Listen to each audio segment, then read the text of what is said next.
Joke's on me.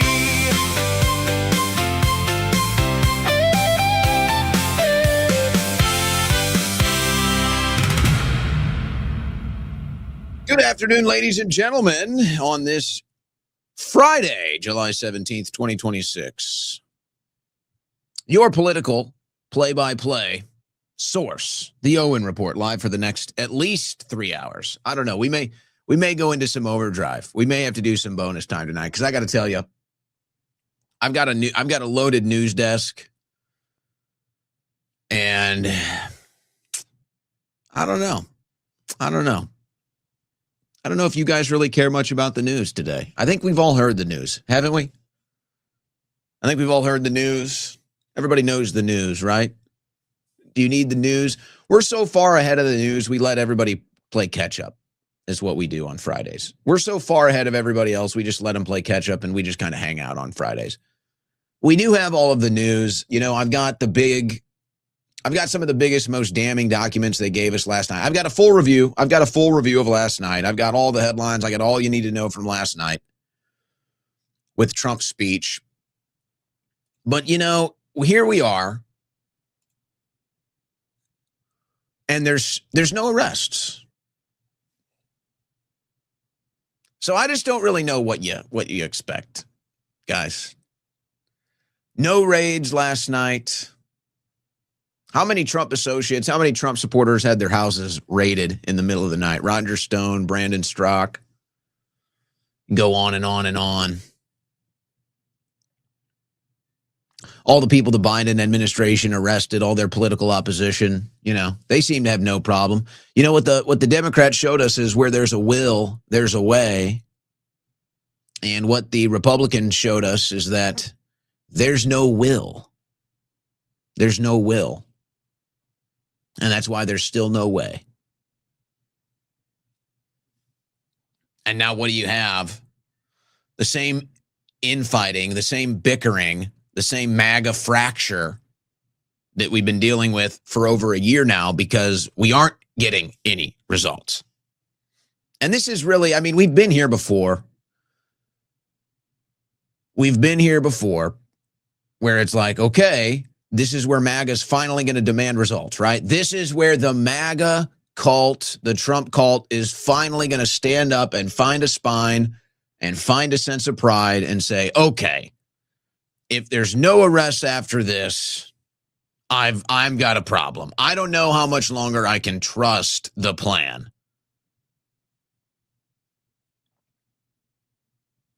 So we're here again. And I said it like this last night. I'll say it like this today. There's only two things that should be happening now. There's only two things. And that is mass arrests. Okay, those haven't started happening. So no mass arrests. Or MAGA is going to finally get pissed off and outraged that there are no mass arrests. These are the only two legitimate responses to what we saw last night. Mass arrests or MAGA finally outraged that there are no mass arrests. Unfortunately, you're probably going to get the same road you've been on, which is no mass arrests, and MAGA won't be outraged that there are no mass arrests. But of course, MAGA is not the original MAGA. The original MAGA is outraged that there are no mass arrests, like me. So we got all the news on that. And then there have been some responses as far as, you know, what is the Trump administration going to do about China? So there have been some responses, but I think we can see what this is really all about. This is all about geopolitics. This is all about keeping China as the bad boogeyman. And, you know, just because you have to these days with the craziness, there's just no endorsement of China. I don't like the Chinese communists. I know China's an adversary. All right, we got that out of the way, so calm down, pipe down. No, this is about keeping China as the big bad boogeyman, lining up China as your next enemy because they're aiding Iran, and then really running a smokescreen with election integrity because they're struggling to get Republicans over the finish line with the SAVE Act. So they're running a smokescreen, and they're going to tell Republicans, if you don't vote for this, you're supporting election fraud. If you don't vote for this NDAA, you're supporting election fraud, and you're not going to get access to the Republican treasury, treasure chest in the midterms. You're not going to get an endorsement from Trump in the midterms. So you better get on board, and you better vote for this NDAA with the SAVE Act in it. And that's how they're going to try to get these Republicans across the finish line. And then they can't get the Israel merger across the finish line, so they're going to slide that into the NDAA. They're going to make it all about the election. And then all the people that normally wouldn't vote for it, they're all going to vote for it now because they need Trump's endorsement. They need the Republican Party chest for the midterms. And that's probably how this is going to go down. The only thing that might happen otherwise, and I guess this is kind of, maybe it's guaranteed to happen. It's really all about the timetable. Congress is going to be going on recess very soon. The House is done next week. The Senate, I believe, the week or two after that. So then you're back in recess, and then they come back shortly before the midterms. And the belief in D.C. right now is that the session before the midterms is going to be cut short. They're not even going to do a full session before the midterms. So they really don't even have much time on the clock, guys. And this is the kind of political wonk that people don't really go into and explain to you. It's like, why doesn't stuff happen? They know what they're doing. They know they're running out the clock. They all know this. They know they're running out the clock on the statute of limitations and everything else. It's all part of the game. So they're going to make a bunch of noise. They're going to rattle the cages. And then they're all going to leave. And then they're going to come back right before the midterms. And then they're going to end that session early too. Hey, well, nothing we could do. Oh, I know. Nothing you could do. Right. So did you guys catch, we covered some of it, the new CDC director. It's not going well. It's not going well. We'll take a look at that. We got some other headlines. The reflecting pool back in the news today. The reflecting pool. What a joke. So they pulled it up. And by the way, the American flag blue that they painted, the reflecting pool, you guys remember that? They were really proud of that color choice. Kind of the color of my shirt here, actually. Yeah, it's gone. The colors have already faded. The colors are literally completely gone. What is that? Less than a month after the paint job. So now the whole thing is drained. The colors are gone, and they're going to have to start a whole new construction project. And Trump is begging. He's saying, show me the evidence that there was vandalism here. Because there's the crime scene. There's no evidence. So maybe we'll talk about that. What else do we have here? Oh, are you going to see the Odyssey this weekend? I don't think I'm going to make it this weekend. I do think I'll see it. I don't think I'm going to make it this weekend. But we got more Odyssey fun. You know that. We got more Odyssey fun. Now, we do have a couple guests coming up today. We got Jay Dyer in the second hour. And, I kind of had something I was going to talk to him about. We'll talk about some of the news with Jay and now I see this was not the original plan when I scheduled Jay. I went on his show last month, I think, or earlier this month. And I said, hey, you come on my show. And I saw now he's getting attacked. There's a lot of attacks happening on Jay Dyer right now. So maybe we'll get into that because that's always fun. The internet drama. Maybe we can get into a little bit of that. And then Skip Holst on some cybersecurity news coming up in the third hour. Oh, yeah. It might be more important ever, actually, to think about cybersecurity considering the surveillance state that they're building right now. Might be a time. Now, before we get started, though, I saw this. First, actually, I saw it was Cernovich that posted this because this apparently happened to him. these bank accounts, and you have this savings account, and then it's just gone, and they say, oh, no activity. This story is on Fox News. The money in your safe savings account could vanish overnight. Illinois woman's six-figure savings sent to state under so-called enchantment laws. So apparently this stuff happens. Have you guys ever heard of this stuff? Has this ever happened to you? You don't want that to happen to you. And it can only happen to you if you have money sitting in the bank. So maybe it's time to think about getting that money out of the bank and into precious metals. Many people are thinking about this. Many people have already done this. Don't be a victim of one of these stories. Go to protectwithowen.com and link up with my friends at Allegiance Gold. Now, here's the thing. When you're dealing with finances, when you're dealing with your wealth, your money, obviously you have to be very thoughtful. You have to be very knowledgeable. You have to be very confident about the decisions that you're making. And you need to be with somebody you can trust. Allegiance Gold has an A+ review with the Better Business Bureau. A+. That should be something that is, yep, you either have that and I'll do business with you, or you don't and I'm not. Allegiance Gold A+, nearly 10,000 clients, A+ review with the Better Business Bureau. Not only that, you want to be confident. You want to understand the decisions that you're making. It's your money, after all. It's your wealth. And so you don't want to go into it with questions. All you got to do is go to protectwithowen.com. They will answer all of your questions. That's all you got to do. And you want it with someone you can trust. So that's it. It's that simple. Protectwithowen.com. Don't be a victim of the stock market crashing. Don't be a victim of a bank just saying, sorry, your money is no good here. It's gone.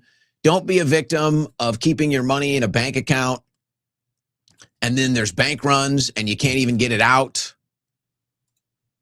Don't be a victim of that. So what are people doing? They're putting their money in precious metals. And you should do the same, or at least consider it. Protectwithowen.com. Protect your wealth because no one else will.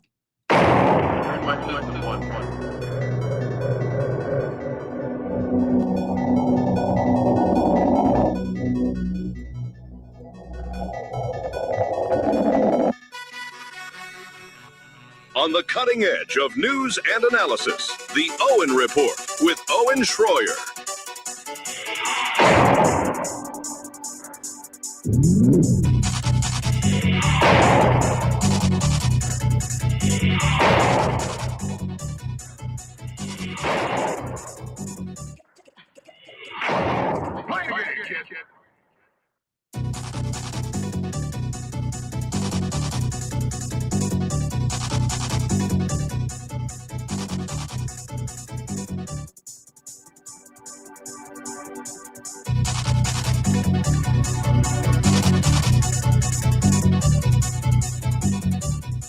All right, guys. How are we feeling today? Who was up with me last night, by the way, for a late night, a Nightwave Schroyer stream? I'm staring at the chat right now. I don't know, guys. I mean, there's news. It's Groundhog's Day. It's Groundhog's Day in America. And we haven't taken calls in a while. I feel like I need to take calls. We haven't done it. I'll get to the news. I'll go ahead. I'll get to the news. But I do want to I do want to make sure we take some time and open phone lines today. So let's just say Trump comes out last night. He gives the speech. All right. It's stuff that we've already heard. It's stuff that we already know. But, okay, he does the primetime address. He reveals new declassified documents. It's very damning. All right. All right. Hey, you know what? Great. I've been pissed off about this since it happened in 2020. I'm not going to go through the history of proof of outrage on my part. I think it's very well documented. So, okay. Now, I can show you guys some of the damning documents here. Now, the one that was some of it's kind of funny when he talks about China buying up all this election data. That's all public data. And they actually put that in the report, by the way. So when Trump talks about the Chinese buying all this data, it's included in the report, in the documents, that anybody can purchase this data. Anybody. You could go purchase this data if you wanted to. So that scandal is not as scandalous. Curious, hey, why is China buying election data? Okay. But anybody can buy it. Now, this is where it gets odd. There are portions of the document that get into voting machines. And there are portions of the document that name voting machine companies by name, these same voting machine companies that get extremely litigious if you mention them by name. So litigious that networks have settled multi-million-dollar lawsuits, so litigious that anchors and reporters have been let go. And yet these very voting machines are mentioned in these documents as vulnerabilities. And Trump insinuates this is a vulnerability point last night. This has been well known for a long time. Voting machines being a point of vulnerability has been known for a long time. In fact, you can even go back as far as, interpret it however you'd like, Obama, when he was campaigning against Hillary Clinton, talking about rigged elections, talking about voting machines. Kamala Harris, she went in front of Congress and she did a presentation about how voting machines can be hacked and rigged. Now, this is obviously all before 2020. So there's a proof of record on both sides of the aisle, Republicans and Democrats, complaining about voting machines. Now, what is the Trump administration's solution today? They're going to enhance the voting machines. That's what they're going to do. They're going to enhance them. Isn't it so obvious, guys? Could it even be more obvious? What is the most vulnerable point of our elections? The voting machines. Oh, so you'd think common sense, rational reasoning, logic, you'd think, well, you know what? Let's get rid of that vulnerability, right? That's it. The number one vulnerability is the machine. Let's get rid of the machine. Oh, problem solved. And then we can deal with the rest. No. We're going to enhance the voting machines. It reminds me of the whole VAR. It reminds me of the World Cup VAR. Of course, the purpose of VAR is to get the call right. Of course it is. Of course it is. But isn't it perfect that now every play gets to be reviewed and decided afterwards? Isn't that just perfect? So now you just give yourself the option of whether you like the call or not. Now you give yourself the option whether you like the result or not. Hey, you know what? We like the result of that call. Hey, you know what? We don't like the result of that call. Go to the VAR. And now I feel it's the same with elections. Hey, we like the results of these elections. Hey, we don't like the results of these elections. Let's check out the voting machines. And it's moments like this where you just have to live in a world of facts. You have to get out of a world of politics. You have to get out of the world of ideology. And you have to get into the world of facts and reality. And then start asking questions.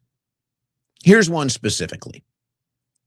Take this how you want. This isn't about politics. This is about reality. And I do think there's a reasonable explanation for this, but there's a follow-up question that has to be asked. So the question is, the curiosity is, if Democrats are in office in 2016 and Trump wins election and that's legitimate, and then Republicans are in office in 2020 and Trump loses an election, but that's illegitimate, that's a stolen election, and then in 2024, Democrats are back in office and then you have a fair election again. Well, what you're insinuating here is that when Democrats are in White House, you have fair elections, and when Republicans are in the White House, you have unfair elections. So what's up with that? So what are we supposed to think? Well, I think there's maybe a reasonable explanation. In 2016, they tried to steal it, but they just assumed all of the propaganda against Trump and for Hillary would be enough. They didn't actually anticipate that Trump could beat Hillary at the ballot box. They should have been listening to people like me that give out millions of dollars worth of political advice that nobody in D.C. could even imagine, and yet they sell their services for millions of dollars, and they keep getting it wrong. So, okay, they just ran normal dirty tricks against Trump. They thought it would work. It didn't. Trump won. So then they came back, and they did the big steal in 2020. And you can get into the debate about how deep it goes. Was COVID part of it? Voting machines, Chinese fake IDs, mail-in ballots, triple, quadruple counting ballots in Atlanta, Fulton County, Maricopa County, covering up the windows in Philadelphia. It's like you can get in all these different aspects, all these different angles, debate all the different little points of interest from 2020. But the conclusion is still the same. It was a stolen election. So they just did the big steal. And for whatever reason, I won't tell you my opinion, I've done it before, but for whatever reason, the Republicans were okay with that. And Trump conceded and left the White House, even though he never really conceded and he says it's stolen. He accepted the results of a stolen election. He gives it to Biden. So if that works, and this corrupt apparatus that has such an invested interest in keeping Trump out of the White House that they'll steal a national election, and they do that to get Biden in office, but then they don't do that when Biden is in office and Trump is running again in 2024? Explain that one to me. So that's where it doesn't add up. So I can make sense of Trump winning in 2016. I can make sense of the steal in 2020. But what about 2024? Oh, it was too big to rig. Okay. It was too big to rig. And yet, so Trump gets in, and I'm supposed to believe that the same people that tried to keep him out by stealing an election, they couldn't pull it off in 2024. That's the argument. They could not pull that off. All right. So maybe you believe that. So maybe then that's the conclusion that you've reached. But we all agree now, especially if you're a Trump supporter. I suppose people on the left, the Democrat Party, they're not going along for this ride. But if you're a Trump supporter, this is it. This is your big moment. The election was stolen from Trump. And so you should be outraged, right? You should be outraged. You should be demanding arrests. You should be demanding raids. You should be demanding perp walks. You should be demanding charges, indictments, everything. You should be demanding all of this today. Your election was stolen. The biggest crime of your life, potentially, that you've witnessed, the biggest political crime of your life, a stolen election. Where is the outrage? Where? Where is the outrage today? Where are the raids? Where are the arrests? Now, here's what I'm going to do. Just because it doesn't even matter, but I'm going to take it easy. I'm going to take it easy on MAGA. I'm going to give them a moment. I'm going to let them have a moment, guys. I've gone hard enough, okay? I've gone hard enough against these people. I did the stream last night. All right, I think, you know where I land on this. I'm going to give them time. I'm going to give them time to let this soak in. And let's give the Trump administration some time to develop some indictments, some arrests, some perp walks. We'll go ahead. We'll give them time. It's all right, guys. We'll give them time. It doesn't change anything on our end. So I'll give them time. Now, the number I keep hearing is 30 days. Give them 30 days. This is like in the replies for some reason on my critical videos. So give them 30 days. I'll give you 30 days. But keep this in mind. In 30 days, you're going to be 90 days from the midterms. Are you really willing to play it that close to the chest?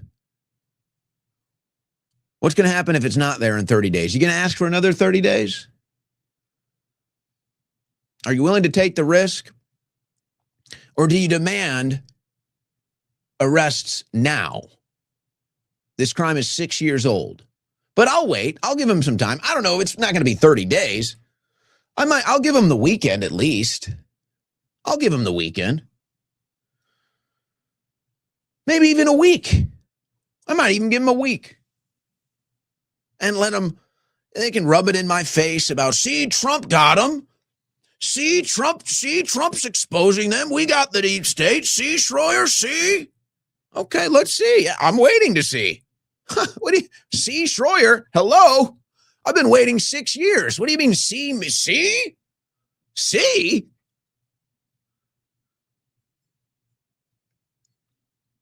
So I'll give him some time. And, you know, guys, I actually think this is going to be a major wake-up call for people. I really do. I think there's going to be a lot of diehard MAGAs that have been sticking around. I think there's going to be a lot of diehard MAGAs that have been waiting this out and supporting Trump and, you know, trusting the plan. If they don't see arrests after this, guys, I don't know. I think this is going to be a bad one. I think this will lose a lot of just kind of, you know, normie right-wing Republican conservatives. It's like they just want to vote Republican. They're not really too interested in the details. They just want to vote right-wing, support Republicans. They're not really too into the news cycle or anything like that. But they all saw this. They all saw how the 2020 election was stolen now. That's what Trump is telling them. If they don't start delivering arrests and indictments after this, guys, I think a lot of the kind of just normal Republican people, not that politically invested or passionate, just go out and pull the lever for Republicans. I think a lot of them are going to start looking up and saying, hey, whoa. Hey, what the hell's going on here? What's the deal here, guys? So I've been waiting 6 years for this. I'm willing to give them another 10 days. No difference to me. We'll give you 30 days. We'll give you as much time as you guys need to accept the reality. Or we can all celebrate when there's finally deep state arrests. Or we can all celebrate when there's finally accountability for a stolen election. But you guys let me know when that happens. You guys let me know. And by the way, it's emails like this. This was part of the D class. This is what part of the damning evidence here. Everybody's name is redacted. So I don't know. I can't tell you, guys. It's hard for me to tell you who's running this scam. We do know one name from other emails. Oh, what is that girl's name? I'll have it in a follow-up here. I forget her name right now. So this is from redacted to redacted. How nice. NSA, US Gov. So we get some, all right, it's coming from the NSA. The NSA is involved here. Everyone else is redacted. Note to election threat 45-day ICA China section drafting team. All redacted has heard / received nothing. Now, by the way, Chris Wray is involved in all of this. He was at the FBI, and it looks like with other declassified documents and revelations, it looks like Chris Wray at some level was involved in this. Now, he could argue plausible deniability like Trump is and say, oh, all of this information was kept from me. You know, I just don't buy it, guys. I have to say, I just don't buy it. If you want to find the information, then what's stopping you if you're the boss? So if you're Chris Wray, can you really have that? If you're Trump even, can you really have that? It seems like that's the excuse they're going with. So redacted has heard, received nothing. That could be Chris. That could say Chris. That could say Ray. I don't know. We have deliberately massaged our one pending PBD to avoid any direct links to the election. The massive report we have been waiting on has been chopped up into 13 reports that likely will not get out until late next week.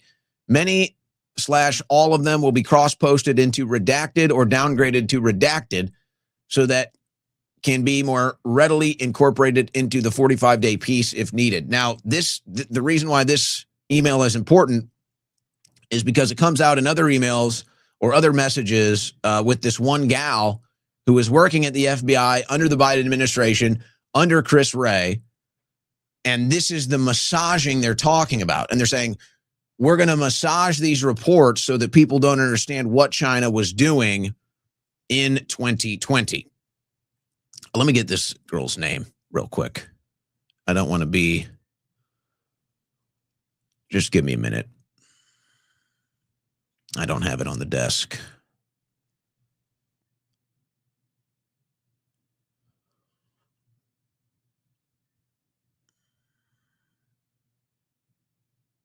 It'd be nice. Nikki Flores. Nikki Flores is her name. It'd be nice to see Ray or to see Comey in cuffs. I don't know. Flores said this in an email or a text message. I believe actually the declassified documents are text messages. Flores said this: I'm basically running a shadow government across the FBI at this point. And this is in an exchange with Nikki Flores and Redacted. And so this is where all of this massaging this report, keeping it from Trump, keeping it from the intelligence community comes from. We're going to hide that China had this involvement. This is what they want you to believe. Now, the White House is active today on social media trying to keep this narrative on the straight and narrow. And the Rapid Response Team, that's the narrative they're pushing, that this information was purposely kept from President Trump and the American people in an unprecedented cover-up to undermine his first administration and his 2020 campaign. So the obvious question is, where are the arrests? Now, this was asked and has been asked again. This was asked yesterday to Karoline Leavitt by Caitlin Collins. Where are the arrests? Are they coming? Speech tonight. He's been in office over 540 days now. If what he says is tonight is backed up by evidence, why hasn't anyone been charged? Well, he hasn't revealed it yet. He hasn't declassified the documents yet, and you will see what he says tonight, and then we'll move forward appropriately from there. Tonight from the Justice Department? I don't speak on behalf of the Justice Department, Caitlin. You know that. Rachel, By evidence, will there be charges? you'll have to ask the Justice Department. I don't charge people. I just speak on behalf of the president. So I think you get an idea where this is going. So, Caroline, the president hasn't told you he's interested in pursuing charges against people that stole an election? Is that what you're claiming here? You're claiming that the White House has no response to the obvious question, will people go to jail for stealing an election? And Press Secretary Leavitt says, the White House has no comment. Ask the Justice Department. And I'm sure if the roles were reversed and this was Karine Jean-Pierre scoffing at a question like this, I'm sure MAGA would be totally okay with that. And they'd say, well, that's reasonable. I'll accept that. I'm sure. So that's Karoline Leavitt basically showing you the cards yesterday. There's not going to be any arrests. That's Karoline Leavitt telling you there's no serious talk of arrests or justice at the White House. Now, there was follow-up. We'll get to that in a second. So what is this really about? Is this about justice for a stolen election? Is this about deep state arrests? Is this about actually shoring up our election process? What was this whole thing really about? To me, last night's speech was not really the story. Last night's speech was the ignition. This whole thing was an orchestrated operation, folks. Okay? The whole thing was an orchestrated operation. And let me explain some of the other clues as to how you know this was an orchestrated operation. And when it's orchestrated like that in politics, you know there's a level of propaganda to it, if not the whole thing is propaganda. So you have Trump's speech last night. They want this thing broadcast on every network. They want this thing in front of as many American eyes as possible. Now, there's Leavitt yesterday basically saying, hey, we don't know. You haven't seen anything yet. Nobody's seen anything yet. Wait till tonight. And then they posted the document right at Trump's speech time. And according to Leavitt, nobody knows. Nobody's seen this. We don't know what's going on. We can't answer that question. We don't know anything. Well, as soon as Trump goes live and they post these documents, immediately their digital influence teams has the exact screenshots from the D class ready to go, ready to flood social media. So there was a whole operation behind this. This is not how it works. This is not how this stuff goes down. Notice you didn't get that with the Epstein files. When they did the Epstein D-class, it was independent journalists that actually had to go in there and comb through it and read a bunch of documents and go through that process and then start independently posting them on social media to get them trending. This was already done. This was already packaged. They had all of this stuff ready to go, the most damning stuff pointing at China, ready to go immediately when Trump lit the ignition. So the bombshell was actually the documents that they had ready to go for social media. Trump's speech was just the ignition point. So now the wick was lit. It went, the bombshell was lit, the documents from last night, and now the pyrotechnic is heading up towards the sky. The question is, what is the fireworks show they want us to see? What is going to happen in the sky with this pyrotechnic show that we just witnessed? What is the purpose? Is it going to be deep state arrests? Is it going to be securing our elections? Well, all indications right now are the answer to that is no. And I got more evidence to that coming up. So then what is it about? Well, I think it's kind of obvious what it is about. First of all, you have to understand, you have to look at things right now through this lens because it's just true. And if you haven't figured this out yet, I'm sorry, but this is your reality.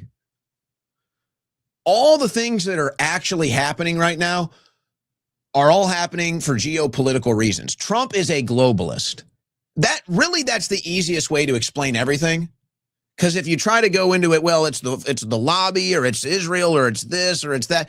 If you try to get into the wonk and the weeds, people just can't do it. They can't handle it, guys. So if you want to just put it simply, Trump is a globalist. That's what you're dealing with here. Trump is a globalist. So everything that is actually happening with this administration is all about geopolitics, all of it.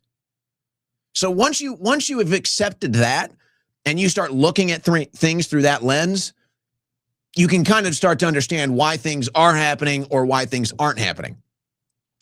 So it's the same answer to the question, hey, why am I not getting mass deportations, but I am getting a war in the Middle East? Because Trump is a globalist. Because everything that happens in this administration is geopolitics. There is no America First agenda. These things aren't happening. And you say, okay, but the SAVE Act. Oh, let's talk about that. So yes, absolutely, this was a promotion for the SAVE Act. Absolutely, the Trump administration sees that they're struggling to drag Republicans across the finish line with this SAVE Act. They can't get it passed. They've tried virtually everything to get this SAVE Act passed. This congressional session is about to go to recess next week, so they know they have a small window of time to try to get this deal through before Congress takes recess. So that's why they did this speech. And now they're going to come out in the aftermath. And in case you haven't noticed, all the Republicans that denied this stuff in 2020, now they're all telling you this. All the news networks that denied this stuff in 2020, now they're all telling you this. How's that work? How's that work? Say, well, Owen, we have the evidence now. Screw you. Screw you. We had the evidence then. I'm being nice today on a Friday. I'm being nice. I'm trying not to crash out today. I'm drinking my crash out energy. I'm trying not to crash out. Oh, and we have the evidence now. Screw yourself today. Screw yourself tomorrow. Screw yourself into next week. Screw you. We had the evidence then. We had so much evidence then, it was ridiculous. We had so much evidence then, people were risking their lives to try to stop this steal. Don't tell me we have the evidence now. Screw you. Screw you. We had the evidence now. Oh, okay. Tell that to Trump too. Why don't you go tell that to your daddy Trump when he was saying the same stuff we were in 2020? Okay. We have the evidence now. But let's get back to the SAVE Act. So the same Republicans that told Trump to concede, the same Republicans that told Trump to concede and let Biden take the White House and drop the election fraud claims, now they're telling you it's real, it's legit, it's stolen, we need to get the SAVE Act. Come on, guys. Don't be so naive. Don't be so naive. This is a political pressure campaign. This is a geopolitical influence campaign. They know China is aiding in the Iran war, and they want you to keep China in mind as an enemy. Don't forget that Rubio just attended that left-wing terrorist conference where they blamed Cuba and Iran for funding left-wing terrorism in this country. Now they're telling you China is running election interference. Are you starting to get the picture? See how none of this is about you? See how none of this is about America? See how none of this is even about our elections? You see, are you starting to get it? So what's going to happen now? This is probably already happening. I don't know if it'll get public yet. If nothing happens before the next session after they go to recess, then things might get really public. The Trump administration is wielding every bit of pressure and leverage they possibly can to get this SAVE Act passed through the NDAA. So the calls are going out. Okay, you've seen the election fraud. You've seen the evidence. Will you pass the SAVE Act? Can we get your vote to pass the SAVE Act? And if a Republican says no, the response is this. You'll get no money for the midterms. You will be completely cut off from the GOP war chest if you do not vote for the SAVE Act, if you do not vote for this NDAA. Actually, more specifically, it's the NDAA now. You'll get no Republican money for the midterms if you don't vote for the NDAA, and you will not get Trump's endorsements for the midterms if you do not vote for the NDAA. So there's your pressure tactic, and now that they put this evidence out there, they can run hit pieces. This Republican voted against the SAVE Act, and they've got him trapped, and they've got him pinned. So how many Republicans are going to have the spine to stand up and say, I'm not going to bow to the pressure? Probably not many left. The ones that would have are probably already out of office. And any that will, we'll see what happens. So that's the pressure they're going to use to try to get every single Republican to vote for this NDAA. And then what are they going to do as all of this is happening? And you're talking about the SAVE Act, and you're talking about stolen elections. They're going to slip the Israeli military merger into that bill, get everybody to vote for it, and then voila! Voila! They got the unpopular treasonous bill that nobody likes, and they got it to pass by running the election interference smokescreen, slipping it into the NDAA, slipping in the Israeli merger into the NDAA on the back end, and then pressuring every single Republican to vote for it, or you're not going to get an endorsement or any money. And now look at how bad the evidence is. Good luck. There's your political operation that you just witnessed in the last 24 hours. Hey, I'll give MAGA some time to soak it in. I'm okay. We've been here for over a year now. We've been here for a while now. Nothing new here for us. I'll give you guys some time for this to soak in. I'll give MAGA some time. I don't know how much time you guys need to see no mass arrests. I don't know how much time you guys need to see no indictments. I don't know how much time you guys need to watch them try to work this NDAA with the SAVE Act and the Israeli merger. I don't know how much time you guys need, so I'll give you all the time you need. Take all the time you need, guys. But that's what's going on. And you know what's even funnier? What's even funnier is they're the same people. They're going to come at me today for this reporting. The same people that are going to come at me today for reporting this, those are the same people that came at me for telling you the election was stolen in 2020. And now they're admitting I'm right. And they're attacking me for it.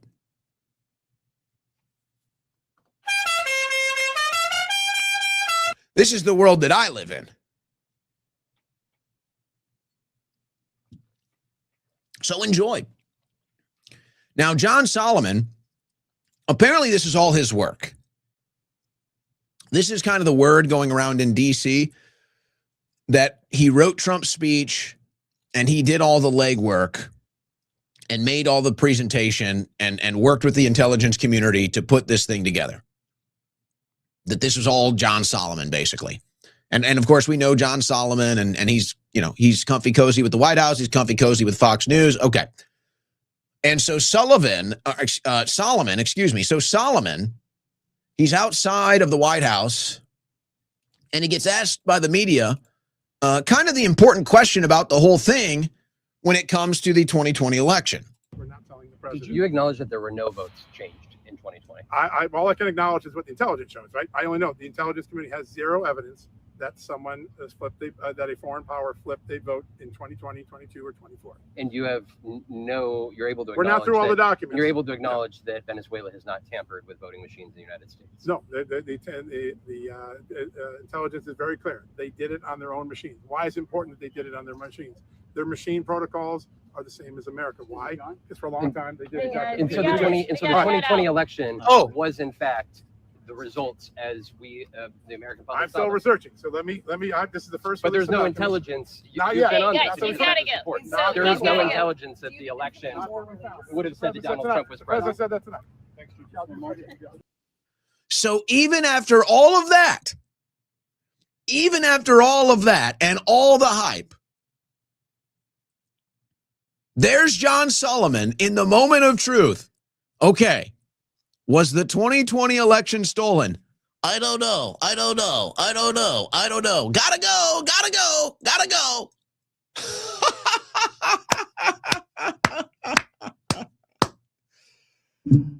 Oh, that's funny. That is funny, guys. I got to tell you. So even after all of that, guys, they won't commit. Even after all of that, they won't commit to telling you the election was stolen. Do you really think this? Where do you guys? Hey, look, I genuinely want to know. I wish MAGA could interact without going into like crazy cultish psychotic breaks. I'm genuinely curious to MAGA. I'm genuinely curious where you guys think this is going to go. That's all. It's not a gotcha thing. It's like, I'm just genuinely curious. Where do you guys think this goes from here? Do you really think you're getting mass arrests? Do you really think you're getting accountability? Do you believe in Q? I mean, what are you thinking here? Because you just got the biggest layout ever, right from the president, from the 2020 election, and there's been no raids, there's been no arrests, and they still won't even commit that the election was actually stolen. They still won't even commit to it. So I'm just curious. I just want to know what they think is going to happen next. That's all. Do I have any more on this? Yeah, you know what I do. Let's squeeze as much of this in before Jay Dyer joins us. So, well, let's go ahead and play this too. This is Mark Wayne Mullen talking about the states they're trying to work with to clean up the voter rolls. To identify 28,000 non-citizens on their voter rolls, plus 400,000 individuals that are still registered to vote that are deceased. Now, these 23 states, they proactively worked with us on the SAVE program. That's Georgia, Ohio, Tennessee, Texas, North Carolina, Idaho, Alabama, Missouri, Louisiana, Kansas, Arkansas, Wyoming, Montana, Iowa, Florida, South Dakota, Indiana, Arizona, South Carolina, Utah, Nebraska, Michigan, and my great home state of Oklahoma.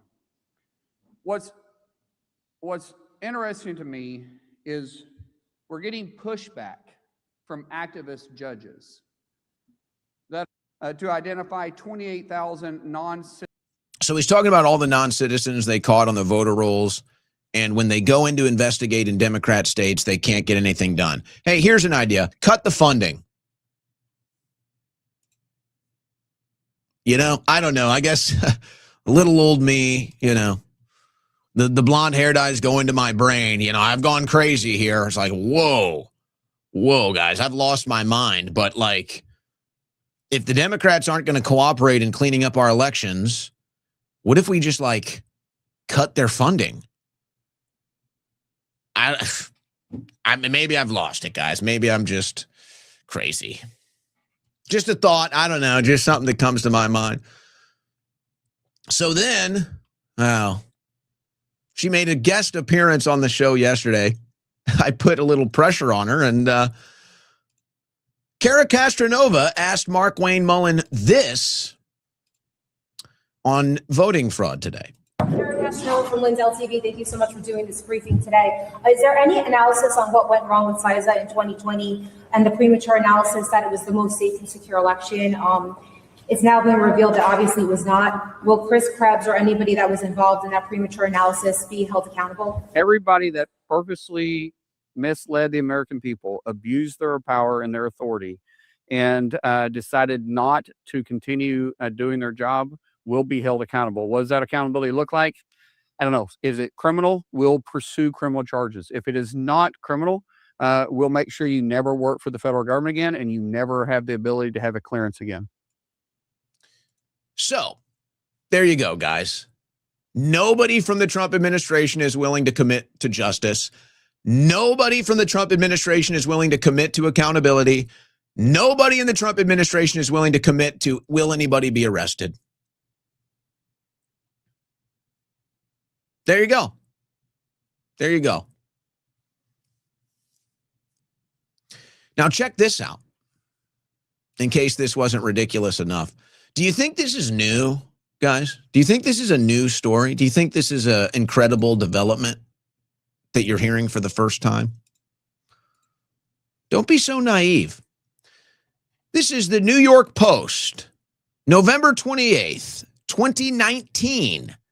CBP seizes thousands of fake IDs headed from China to New York. Folks, the fake China ID to voter roll narrative is almost 10 years old. This is from 2019.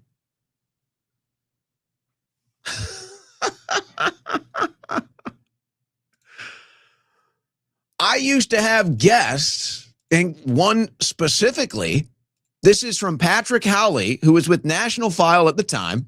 We did interviews about this. This is March 31st, 2020.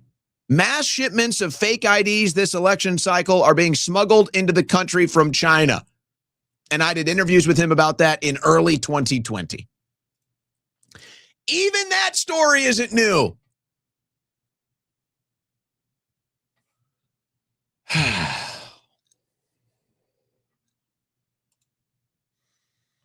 Now, there's been a bit of a response today. Hey, guys, you know, the Trump administration has let in all of these Chinese students, the visas, the media. They're gonna slash that down a little bit.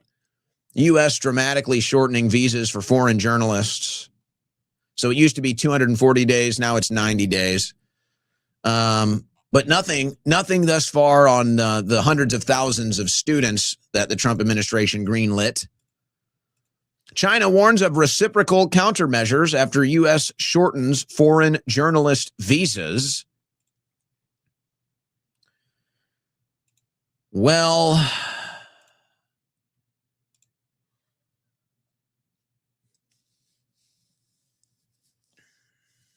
you know what, guys? I'm going to take a guess. I'm going to take a guess that you're not going to get any action. You're not going to get any serious action in response to a stolen election. But my guess is you will get some more serious action in the Middle East. Just a hunch. Just a hunch. And here's another part of this whole geopolitical debacle going on right now that it's going to be very important to remember this as these false narratives continue to get pushed into your consciousness. Two countries right now are the topic. Well, I guess you could say three, but you've got Israel, you've got China.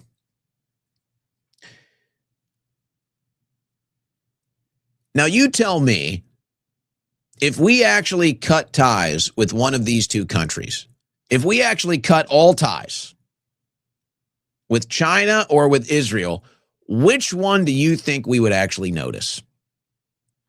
If we were to cut ties with a foreign country entirely, China or Israel, which would actually hurt the country? Which would we actually notice as a negative, as a net negative here in our country if we cut ties with China or Israel? Which one would you notice? Now, everybody knows the answer to that. If we cut ties with Israel tomorrow, nobody would notice anything. Our country would probably start to improve. If we cut ties with China tomorrow, we would have immediate problems, immediate serious problems. Now, to be clear, I might still support that. I would actually support getting back to American independence from China, to be clear. And if you want to talk about short-term pain for long-term gain, that's the plan, is to get out of China's dependence. Because look at where we're at now. What are you going to do? You can't do anything to China. Are you kidding me? What is Trump going to do to China for this? Is Trump going to go to war with China? Is Trump going to tariff China? How'd that work out? What is Trump? Nothing, guys. There's nothing you can do. China, isn't that so crazy?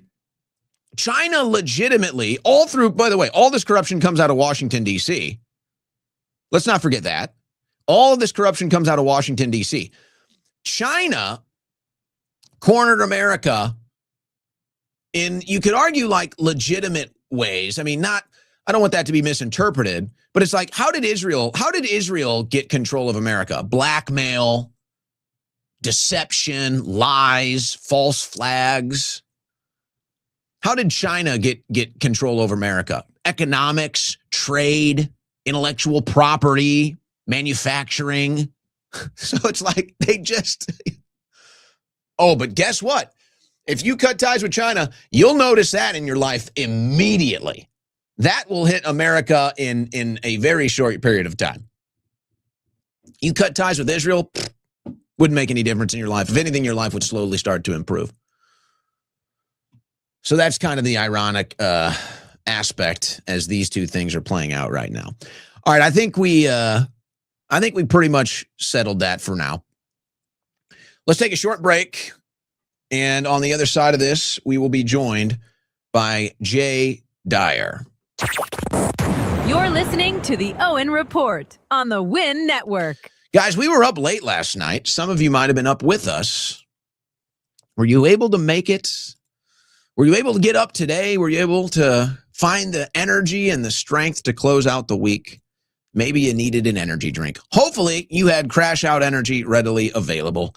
Because if you're like me, you like those energy drinks, you like the caffeine, but you don't like all of the bad ingredients. You don't like the jitters, you don't like the crash. That's why I created Crash Out Energy. All of the energy, none of the jitters. All of the focus, none of the crash. All of the good stuff, none of the bad stuff. Secure your canister today at crashout.energy.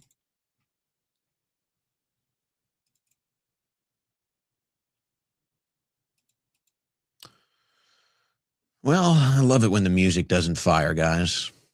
It's my favorite part of the show. When I go to play the music and it doesn't fire. I love that part of the show. We're in that part of the show right now, actually. Are you enjoying it? That part of the show is now over.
Extra dimensional and multi-universal. Here's your host, Owen Schroyer.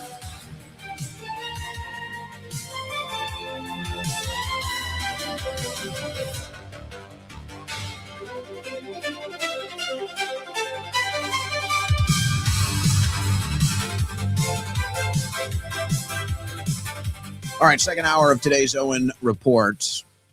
I think I got everything I needed to out in the first hour in response to Trump's speech last night. We will go to your super chats, maybe take calls later. I will inquire to Jay Dyer if he has any responses to last night's speech or any of the aftermath, let's say, as joins me now. But Jay, I can't help but wonder, it's kind of ironic. We scheduled this a while ago for me to go on your show, you to come on my show. And it's kind of funny how the timing of it worked out, because when I went on your show, I was under a lot of attack online, and it's a similar thing happening with you right now. I see that you're under quite a lot of attack right now online. What's going on, Jay? What's with the internet beef and Jay Dyer today? Well, I went on Tucker and it did not have the that I expected, or it didn't have the effect I expected. I didn't think that the whole sort of Protestant world of Twitter would have that big of a deal with what I said. I don't mind it. In fact, I'm happy to see, that kind of traction. So yeah, we had a lengthy discussion on medieval history, the history of the West, the foundations of the West. And I covered a lot of topics that I don't think are usually covered, especially in the domain of the political sphere. And that was because Tucker himself basically said when I got there, and I super crammed with geopolitics. I thought for sure Tucker's going to want to talk geopolitics, so I crammed for it. I get there, I don't really know what they want to talk about. It was always ambiguous, which I don't mind. And they're like, and Tucker's like, yeah, I'm over geopolitics. I'm over it.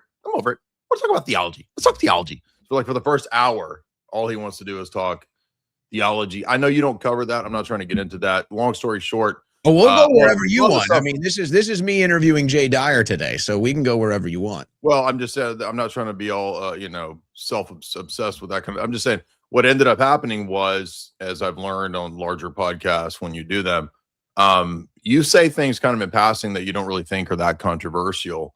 And then people really just fixate on that. And if you mispronounce a name, like you dealt with this with your haircut, everybody's obsessed with that. And it's like, well, did you listen to the actual interview? Because it wasn't about, German name pronunciation or, some minutia. It was actually a long discussion of, 10 different topics that are all pretty controversial. So yeah, it took off quite a bit on Twitter, and then everybody was just ready to fight, but nobody will actually do a debate. So I asked all the haters, but anyway, that's what happened.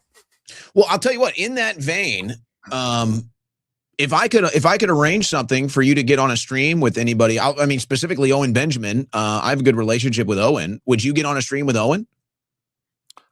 I don't think so. That guy has been very nasty historically with me for no reason at all. Come on, get into the mud, get a little nasty, Jay.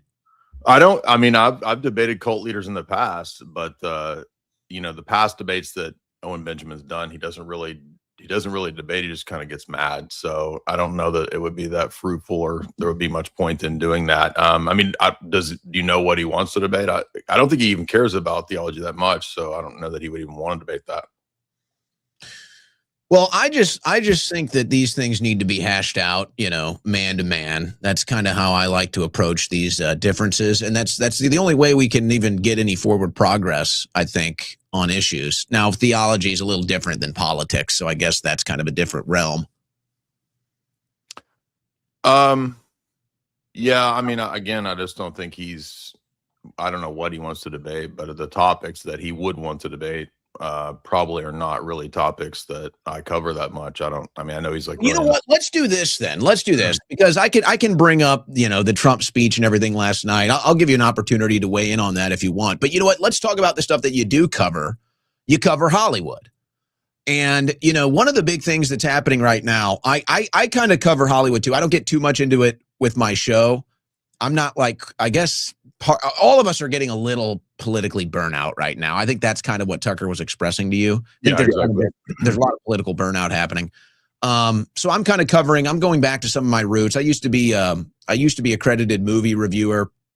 I'm kind of getting back into the movie. So, okay, the Odyssey. I want to talk about the Odyssey. Now, Jay, you know about, like, how can I put this? Like inside baseball when it comes to Hollywood. You've written books specifically when it comes to occult messaging, meaning, symbolism, all of this stuff. But part of that knowledge, you kind of have to understand how the industry works. Like even the bits and pieces, the wirings, the engineering of it.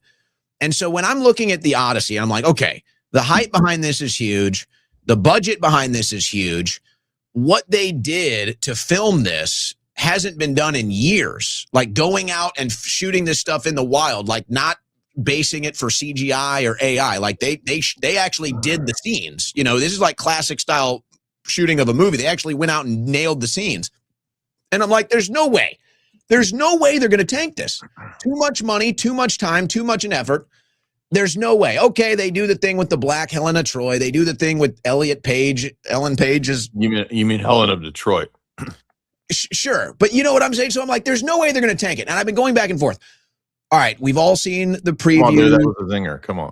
You didn't like Helen of Detroit? They put a black chick as the most. Come on, dude. I'm just being silly. That was silly. a good one. Yeah, go ahead. I'm sorry. Why do you think they did this? Why do you think they did it? Is it part of a humiliation ritual? Is it part of destroying history? Or do they really think this is good? Like, hey, we'll get somebody black to watch it.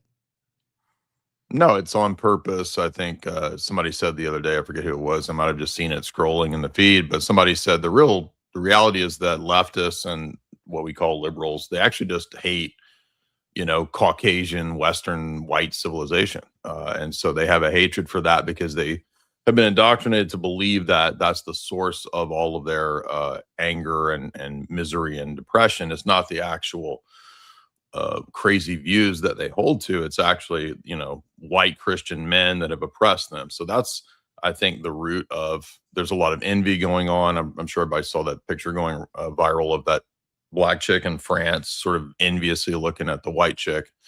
That's all over Twitter today. I think that does express kind of the roots of the problem. And I think with Hollywood, what you have obviously is for many, many years that was dominated by leftists and obviously Jewish interests. And so what they wanted to do was change society through being the myth makers and the storytellers. And they were very effective at that. One of the things I covered in the book is, in the 3 books, is the way that movies are used as propaganda. So Edward Bernays, for example, said that Hollywood is the greatest engine for propaganda the world's ever seen. And so that being the case, like, they're going to obviously tilt the messages in those films to their ideology. So I think everybody saw this for the last 10 years with the way they really pushed the trends in culture and in advertising. Even, Bruce Jenner, all the way back 2016, Woman of the Year. So we've learned that it's not actually about the bottom line. It's not about making money. There's actually an ideological commitment, which I think is actually spiritual commitment. So it's actually demonic, because they feel like they have to invert reality and invert boundaries and norms, because for the impetus of the left is to actually to think that to break all boundaries is itself the act of freedom, is itself the act of liberation. So if you're a man, if you really want to be free, maybe you need to become a woman. If Western civilization is, dominated by Western white ideas, that needs to be inverted and destroyed in a sort of Maoist type of project to rewrite history, 1984 style, and tell us that all the Vikings were black and the founding fathers were all, bros. we're all gangsters. And look, I'm pro Wigger, right? I'm one of the internet's earliest first Wiggers. So I'm not trying to be racist, you know what I'm saying? But, you know what I'm saying? That's how it is, bro. That's how it is. So you're not getting tugged at your heartstrings by your inner Wigger that Helen of Detroit is a success story? I guess it's a success for her, because she could go get her hair did. Well, she ain't got none, by the way. She ain't even got no hair. I almost had a change of heart. She ain't got none. I almost had a change of heart. I'm still debating if I had or not, because the whole thing is Clown World, and when in Clown World, do as the clowns do. I've almost had a change of heart. I'm starting to actually appreciate what Christopher Nolan did, and I realized, what Christopher Nolan has done is he's made the ultimate sacrifice, if you think about it, because he had the opportunity to create a legacy film. He had the opportunity to create, a film that could be canon to his cinematic experience. And he instead sacrificed all of that for one of the greatest comedy bits that we're ever going to see. Elliot Page running across the beach in Spartan armor, like, a 5-year-old in daddy's suit that's too big, trying to run down the hallway. I mean, Jay, that is funny stuff. I mean, I got to give him credit. That is the stuff of comedic genius that the greatest comedic geniuses of all time couldn't even have thought of. Well, I've actually decided I would participate in the boycott of it. So as I said on my stream yesterday, I'm not actually going to watch it until it's up on some illegal Russian website, because then I feel like I'm doing damage if I watch it on a Russian website or something. But so I'm not actually going to watch it. What about a Chinese one? Would you consider a Chinese one instead? Well, apparently the Chinese are running Epstein. So oh, right. Yeah. No, that's Epstein's son. Jerry Epstein. Jerry Epstein song. Exactly. Yeah. Right. So there was no takeout, by the way, in the email. This the Jeffrey Epstein, like the emails and whatnot. We would have seen some Chinese takeout had he been. That's true. It wasn't Chinese beef. It wasn't Chinese beef jerky either. Right. You can insert your dog cat joke right there. Yeah. So I mean, the train stuff, I think, again, is pretty wild too, because you would think that if it was monetarily motivated, they would have already seen the lack of popularity with pushing the trends, within the pop culture. But again, it's hard to like who makes that decision. It's just weird to me because obviously I don't think I've been following this pretty closely. When they announced this, I actually got pretty excited about it. I didn't, like I said, I didn't anticipate they would tank it.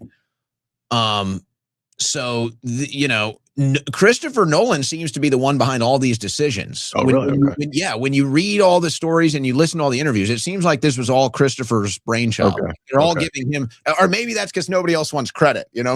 Maybe that's because when Helen of Detroit, hat tip to you, or when Ellen Elliott Page was running on the beach with the armor that was too big, maybe they were like, hey, Christopher did that. Yeah, hey, Chris, you know what I mean?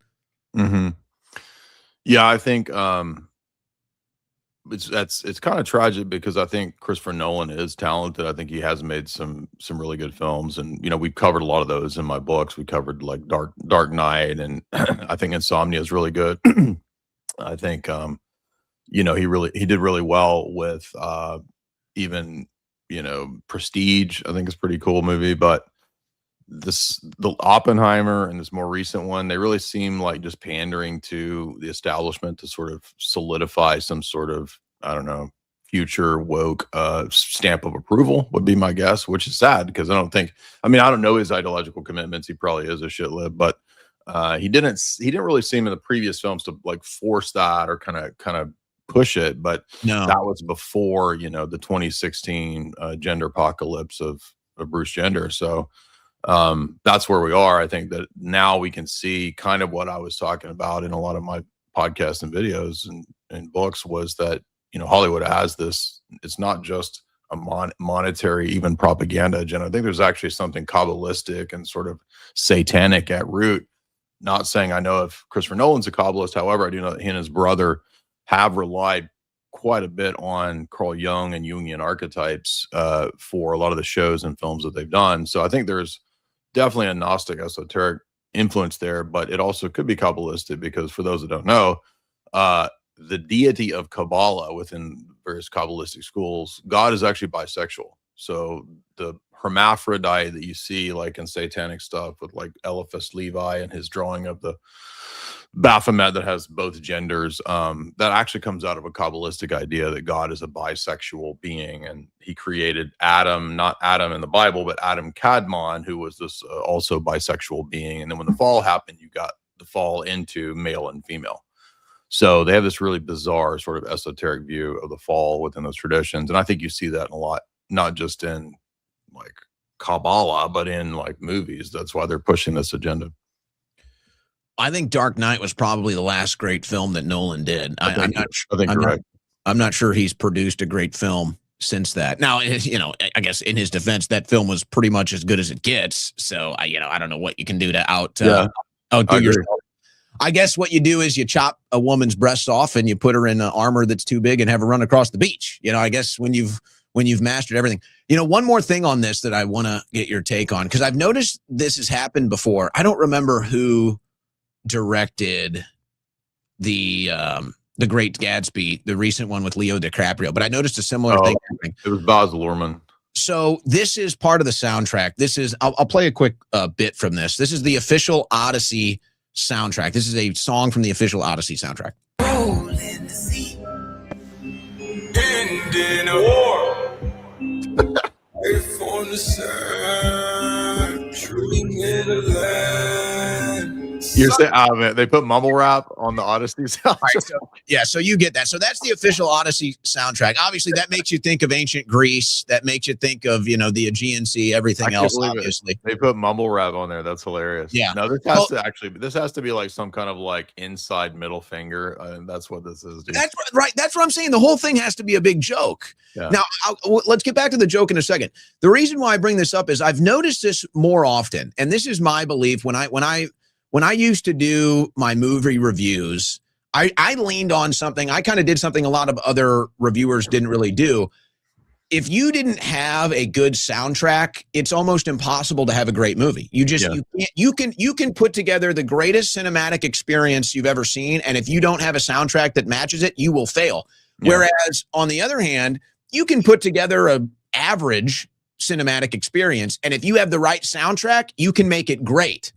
And the reason why I mentioned Great Gatsby was an incredible movie. The cinematography, the editing, all of it, the effects, like top-notch, great movie.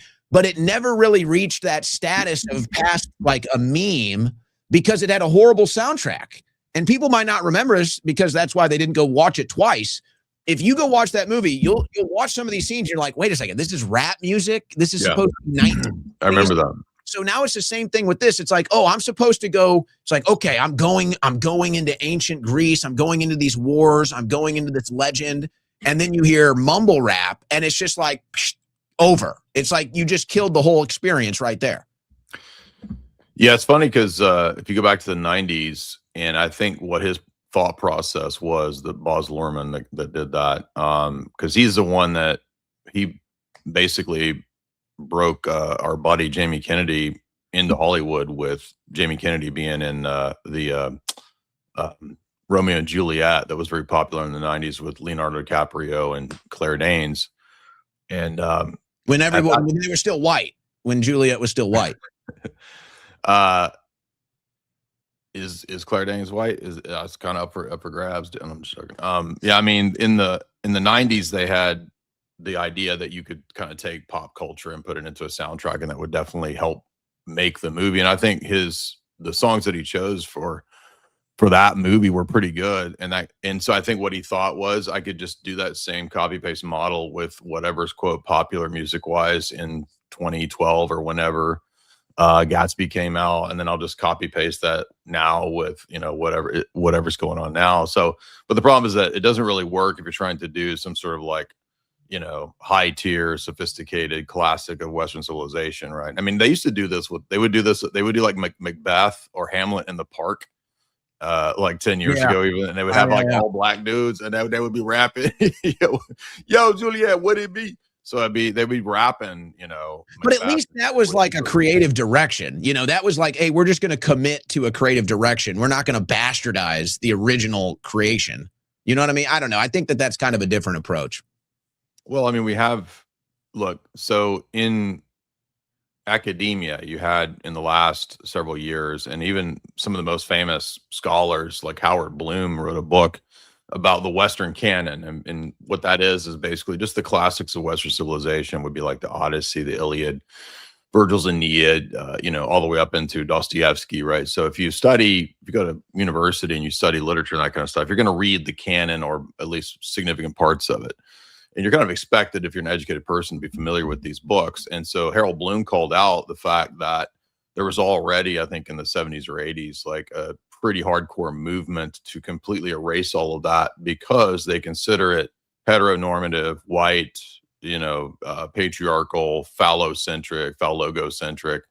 All of that has to be destroyed. And so they were already doing that in the arts, particularly with translations even of classics like Homer and so forth. So it's not surprising that, you know, decades later, this is filtered out into now sort of the inversion process through the movies, to where we just have these bizarro, you know, inversion sort of abominations, really.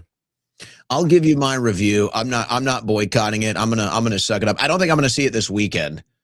I'm probably going to do the Sports Slop World Cup this weekend. I don't think I'm going to take time to go to the movie theater. I do intend on going to the theater to see it. I'll give you a real review, Jay, when I go see it. If you don't want to waste 3 hours on a Chinese or Russian piracy site, I'll give you the review before.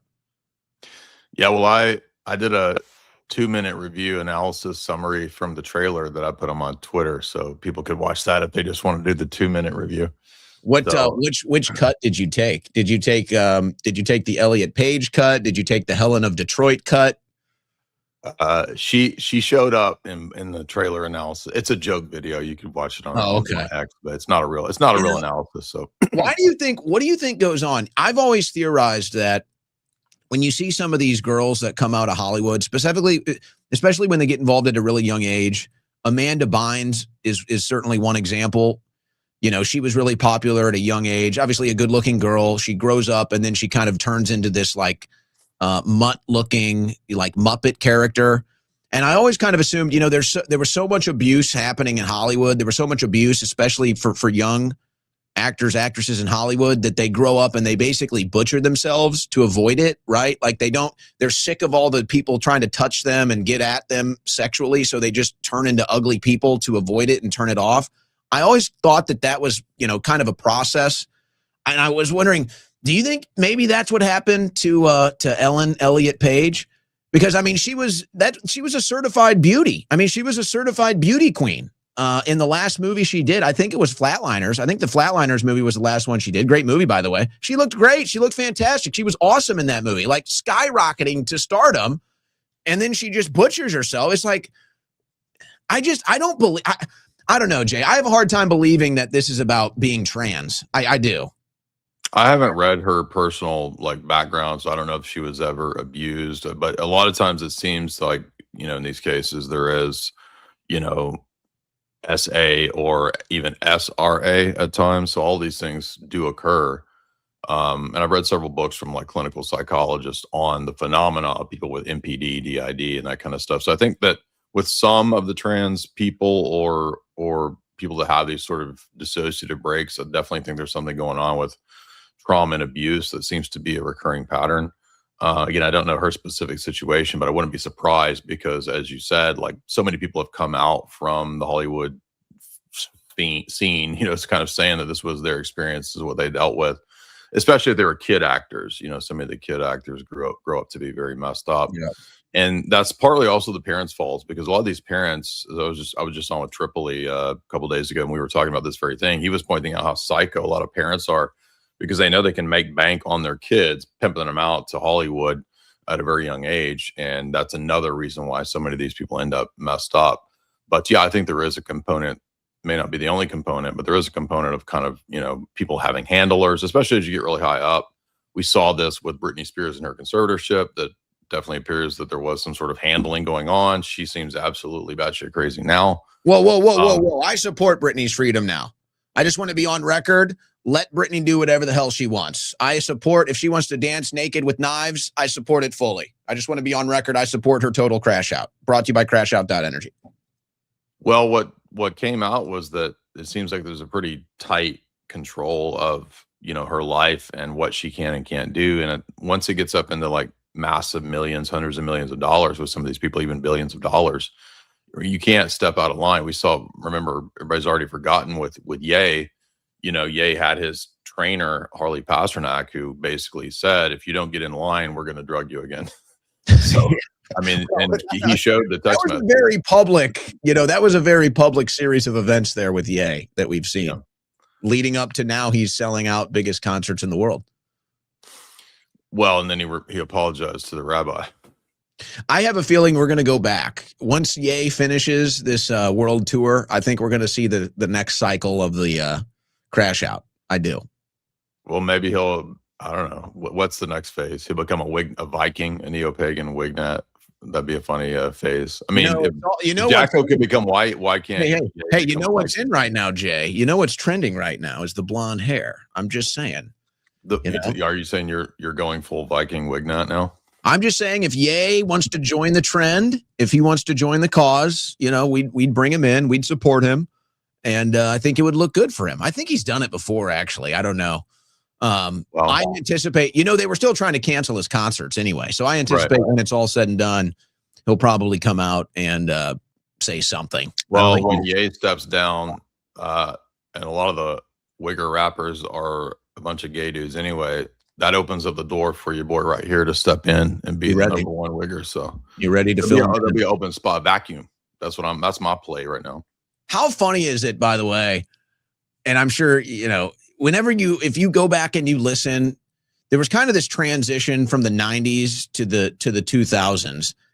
And in the 2000s, there was kind of there started to be this break.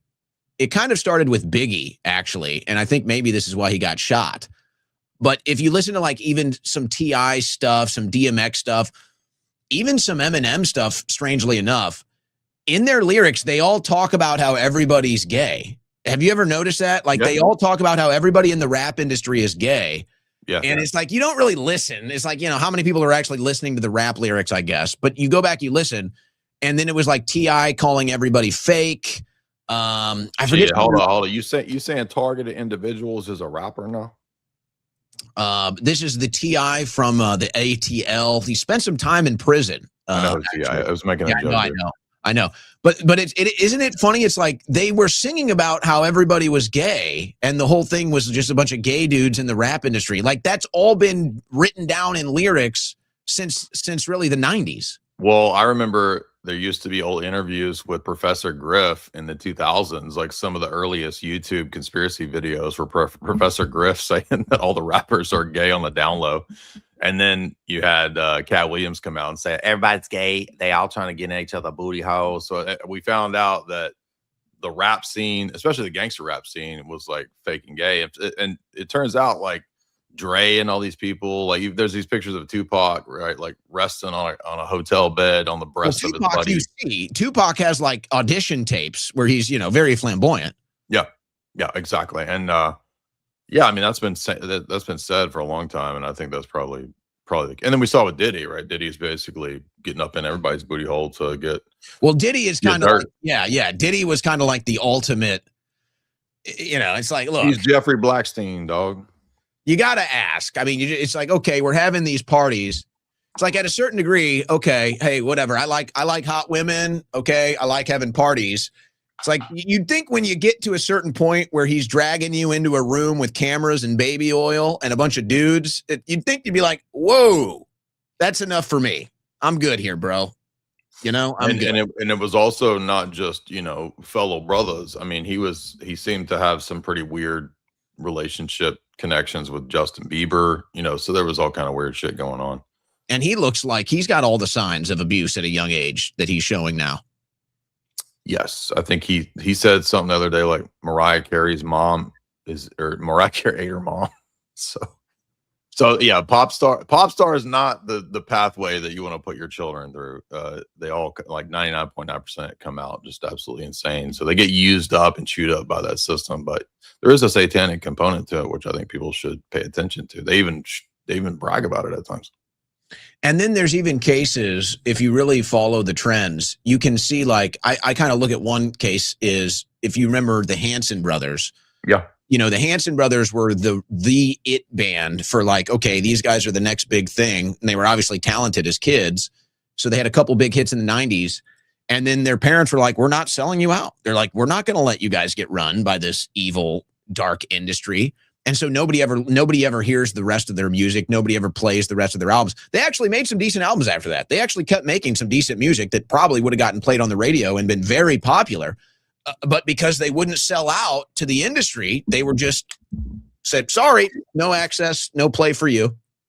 Yeah, in fact, one of those dudes is an Orthodox deacon now in the Orthodox Church. So I forget which Hanson brother it is, but yeah, I think to have longevity, they sort of bait you with the fame and the fortune initially, and then if you want to continue, probably like with Christopher Nolan, like you still want to be the big filmmaker. We need you to put this in here. You want to get that big budget. Yeah. And it's the same with music as well. And of course, music industry, Clive Davis, all these different people have tied into, Jewish mafia, other mafias have had a huge role in that. Even Elvis, right, had Colonel Tom, his sort of weirdo handler that was bilking him and, taking all of his money for many years, half of his money or whatever. So, by the way, Keenan, the black dude that's on Saturday Night Live forever. Keenan Thompson. Yeah, Keenan actually had when all the money. Nickelodeon, right? He started with Nickelodeon. All the money that he made, apparently, from Nickelodeon and Good Burger, which was several millions of dollars, his manager person just took it all and ran off.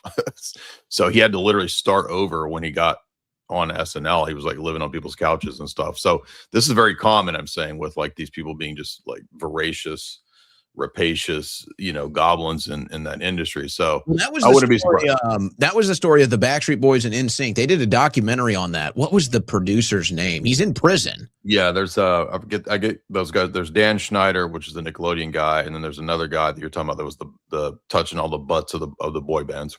I forget that guy's name.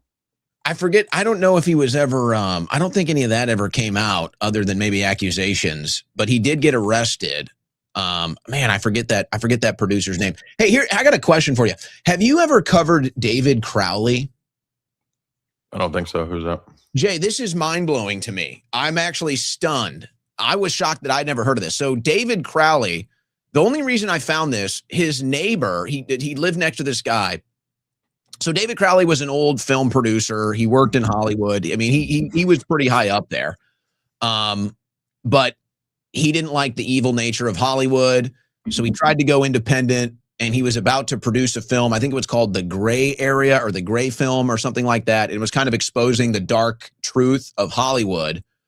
Anyway, he ends up killing himself and his family, and that was the end of it. And his documentary about Hollywood never comes out.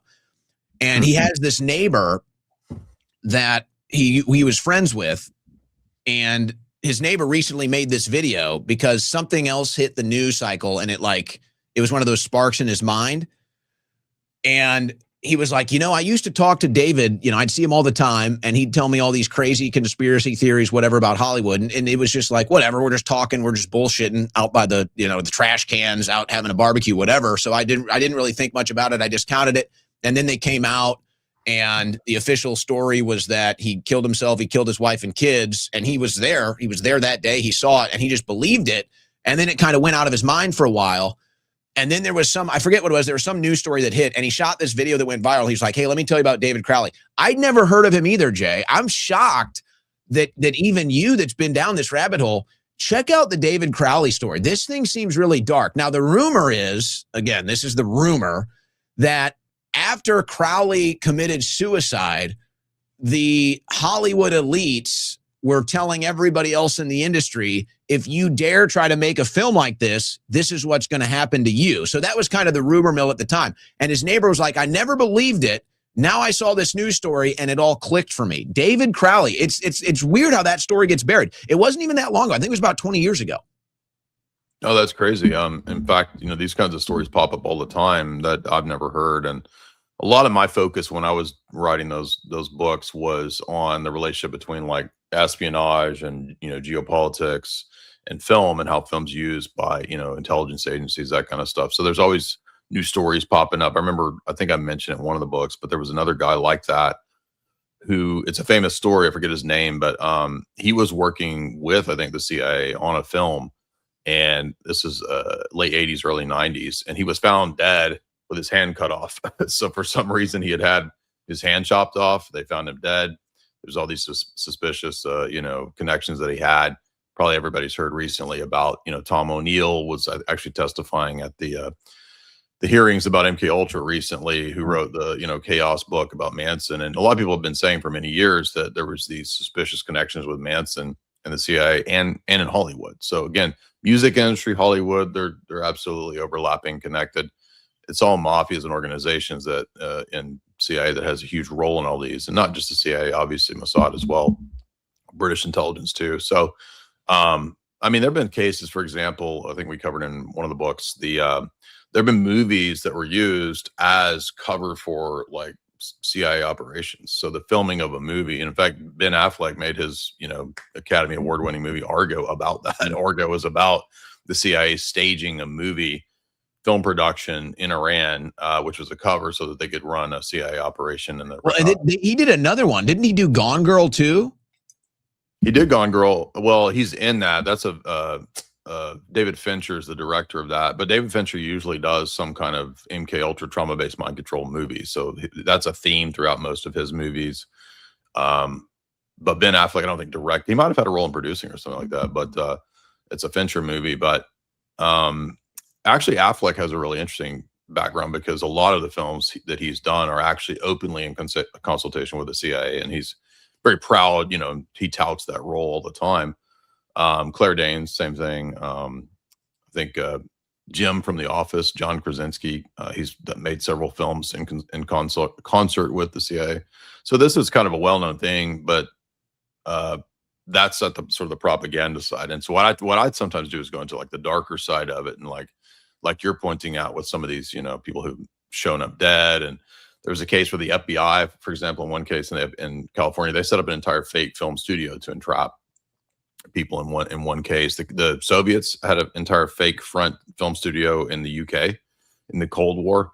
So there's a lot of really neat stuff like that people don't know about. But I would say the most telling aspect that kind of hinting at probably, and I don't know about that guy's case, but like with the guy that got his hand cut off, a lot of Hollywood people are actually also recruited into doing spy stuff. So they become spies. And this is maybe not well known to the public, but when you read people's biographies, it becomes pretty surprising how many people in A-list circles have been recruited to spy. And that's not just actors and actresses. I mean, it's musicians as well have also been used for espionage. So they could be then linking themselves to intelligence agencies. There's a great example of this with the most famous actress in Norway or Sweden. I forget her name. There's a movie called Spy. You can watch it on Amazon. It's a really good foreign made film. Her name escapes me at the moment, but she was the most famous actress in all of the Nordic countries at the time of World War II. And she was recruited by the Allies to spy and be a honey trap against Tiny Mustache Man and the Axis powers. And this ruined her acting career. Everybody thought she was a traitor, but they forced her to do it because they had her dad in prison. So she had to do it for her dad. It ruined her life. Sophie something is her name, but there's many cases of this. Like Julia Child, the famous TV chef, she worked for the OSS as a spy for many years. Jimmy Stewart was an informant with the FBI for many years. Cary Grant informed and spied mainly on Errol Flynn back in the 30s and 40s in Hollywood. So this happens all the time. It's no different nowadays with people like Matt Damon, Ben Affleck openly working with the CIA. So that's the culture industry. We're actually run by a giant intelligence superstructure culture industry, which most people have no idea. Yeah, Matt Damon also in the movie The Departed that has an interesting twist with the CIA at the end of it. Exactly. But we'll leave that for another day. And of course, Matt Damon is in The Odyssey too. Yeah. Yeah. And he loved it, man. He had a great time. He got a good laugh at Elliot running across the beach, as I'm sure everybody on the set did. I can't imagine the humor. I mean, the sound editor had a really tough job that day. Can you imagine trying to cut out the laughter, the roaring laughter in the background when you're trying to edit the Elliot Page running scene? I mean, the sound guy has to be like begging people to shut up with the laughing, you know? Elliot. I just keep thinking, because she kind of looks like, especially when she was all like cut, ripped, and buff. When she was doing that, she kind of looks like E.T. She kind of looks like E.T. So it's like Elliot. Yeah, about the same height.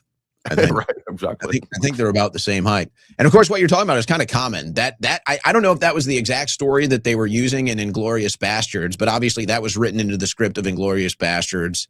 That was also written into that comedy James Franco did about North Korea. I forget the name of that comedy where they sent him in there to be the spy. So this stuff is always kind of written in to Hollywood too. They always kind of show their hand. Which thing are you saying is written in? The idea that they're working with intelligence? Yeah, that they'll send exactly. Yeah, they'll send in actors, actresses, media people to go in there and gather information. There's a great show, by the way, that's really good at highlighting this. It's actually a comedy, but I didn't expect it when I watched it. Did you watch? There's only one season. It's actually really good though. Of Jean-Claude Van Damme's TV show. No, what was that? I think it's just called Jean-Claude Van Damme, and you should watch it because the whole premise of the show is that Jean-Claude Van Damme plays himself, recruited to be an actor working for the CIA as Jean-Claude Van Damme. It's pretty funny. Well, Jean-Claude Van Damme is he's a patriot, so maybe he was trying to just put a message out there under the guise of humor. I like Van Damme. He's a little out there. He's really into. We like our out there. He's into UFOs and numerology. Jay, you can't hate. We're a little out there too, Jay. All right, come on now. I know, but like Van Damme is like the level beyond. Like it's the same with splits. Like I can't do the splits, right? I can do my thick birthing hips pretty wide open, but I can't do the Van Damme thing. But Van Damme can like he's out there with he's into numerology and alien craft and all that. But he did go on massive TV shows and say that the Rothschilds, they run it all, they run the New World Order, which is pretty accurate. So I'll give him points for that. Yeah. Have you seen that clip? Remember that classic clip? I'd have to go back. Van Damme's fame was a little before my time, a little ahead of my time. I was in the back end of it, so I wasn't there. He was on some TV show in France in the 2010s, and it was this big panel interview type thing, and they were asking him what's really going on in the world. He was like, "Oh, the Rothschilds run it all. They run the banking, and the banks run everything." and everybody on the panel was just like freaking out, and it turns into this huge debate over conspiracy theories. So I'll give Van Damme some points for calling out the Rothschilds on TV. All right, I got a question in the chat for you. I'm curious what you think. What do you think happened to Anne Hesh? Oh man, this is a crazy one. You know, the weirdest part of it, I'll get real conspiratorial right now, is so one of her last movies is called Toxic Skies. And of course, everybody probably knows that I think she had just split from kooky freaking what's her face, Ellen, right? So Ellen and her had split, and supposedly I watched some reports and documentaries and theories on this. So, you know, there's this claim that she couldn't get away from Ellen DeGeneres because Ellen has such a high level of sort of power and influence in Hollywood or whatever. Maybe that's exaggerated, maybe not. We know that Ellen, I think, had connections to Epstein, if I recall. Well, her set looks like it was designed after the island. I know that. It looks Yeah, almost but the exact same. I wouldn't put a whole lot of stock into that, but I mean, it seems like I'm just going from memory because there's so much information in the last several years about the Epstein stuff that I can't remember for sure. I could be wrong about whether she was on the island or not. I don't remember, but regardless, so one of the last movies that she made was called Toxic Skies, and this was after she had split from Ellen, I believe. And that whole movie is about geoengineering. So somehow Anne Hesh had sort of gotten into the conspiracy sphere. It might have been more on the schizo sphere, like Van Damme or whatever. But but I still think you can be unalived if you start. I mean, same thing happened with Brittany Murphy, right? And it does tend to happen with people who sort of get adjacent to the conspiracy stuff. Maybe not in every case. I mean, there's, you know, plenty of actors and Corey Feldman, you know, he's out there talking about the pedo stuff in Hollywood all the time. So he hasn't been offed. So I don't think it necessarily means you're always going to get offed, but I would be suspicious when people like Anne Hesh, you know, get into pretty hardcore conspiracy content, you know, and then they're gone. And everybody knows that, you know, whatever they're showing us, you know, this body sat up that they were taking away. And I think that's pretty wild. Yeah, and that's what kind of led to, obviously, the people asking questions. It's like, hey, if she was dead, why is she up here putting up a fight? You know, what is she running from? And then what is she doing putting up a fight as they're putting her into the ambulance? So I think a lot of these, I think there's good questions about Whitney Houston, Jacko. We noticed that a lot of the doctors that are medicating these people happen to be the same doctors across pop stars. Hello, if the same doctor is doctoring the pop stars dying, like maybe that's something to look into. There was a big one too with Avicii. I don't know how much you're into that type of music. You know what's so you know what's so crazy? And I got one more question from the audience for you, and we'll let you go here. But you know what's so crazy? And you know, we've kind of joked about this here in the hour, but it's like, okay, how eccentric are you? How crazy are you? But to me, it's like, if you're not at least curious about this stuff, then you're the one. I don't know if you would say crazy, but it's like you're the one not living in reality. I guess is if you don't realize, if you don't realize that there is a high chance that Lindsey Graham is dead from foul play, you're not living in reality. You know, it's like, it's that kind of stuff where it's just like, hey guys, I'm not telling you, you don't have to believe it. Not everything has to be a conspiracy theory, but this is the world that you live in. You know, it's like, wake up to the world you live in. Yeah. Famous people get offed because they know something they're not supposed to, or they say something they're not supposed to. This is how it works. Yeah. Remember, River Phoenix, classic example. David Carradine, another classic example. And with David Carradine, it's interesting because he actually did have a fairly known connection and association with Crowleyan groups. I don't know for sure if he was a member of the OTO, but he was definitely into that. And then he supposedly dies through autoerotic asphyxiation, but that's one of the easiest ways to cover up an unaliving, is to make it look like you accidentally did this, you know, or overdosing, right? So autoerotic asphyxiation and overdosing are like the two covers for when you want to unalive somebody. Now, granted, a lot of the elite pop star people and, you know, musicians, they're obviously into orgies and partying all the time. I'm well aware of that, but it's also a convenient cloak, as is well known in many cases of unalivings. And I do think that, you know, I mean, I like Prince. I was always a Prince fan. a lot of these people, Prince, by the way, speaking out about like geoengineering. It's interesting that several pop stars who have, and actresses and people that have talked about, I don't know why geoengineering, but they talk about that and they don't live much longer. Yeah. Did you ever see John Lennon talking about overpopulation? Well, John Lennon talked about a lot of things. I know. So, I think John Lennon overall was probably good. I think he was a good guy. You got to wonder, anytime somebody famous with that much influence is shot, you have to be curious. That's what I'm saying. Like, there's good reasons to question. And I don't agree with like the socialism in the song Imagine. Right, I'm just saying that they don't care. Like, if you're preaching socialism in your songs, you're fine, right? But if you start saying that they believe there's too many people, man, they're going to kill us all, man. They've got a plan to kill us all. There's too many people. I think when he says that, he's not alive much longer. Yeah. Yeah. Here's one. I don't know about this one. What does Jay think of the death of screenwriter Gary DeVore? Went missing, found dead 1 year later in a Cali aqueduct, hands cut off, laptop missing. Supposedly he was writing, upset the CIA. That's the guy who got his hand cut off. That's what I was mentioning. Okay, that's the guy that you were talking about. That's one of the most famous, very sus cases where you had the guy kind of saying, hey, I've been, talking to these CIA people about movie scripts and whatnot. And I don't know who killed that guy, but I'm saying that's a key. Another great case is Elizabeth Short. I always get her mixed up with the actress. The Elizabeth Short Black Dahlia case. They made a whole movie. Brian De Palma made the Black Dahlia movie about this ritual murder in the 1940s that immediately called into question a bunch of A-list people in Hollywood. So Edward G. Robinson, the famous noir actor, Orson Welles, they were all suspects in the actual ritual murder of a woman in Hollywood in the 1940s.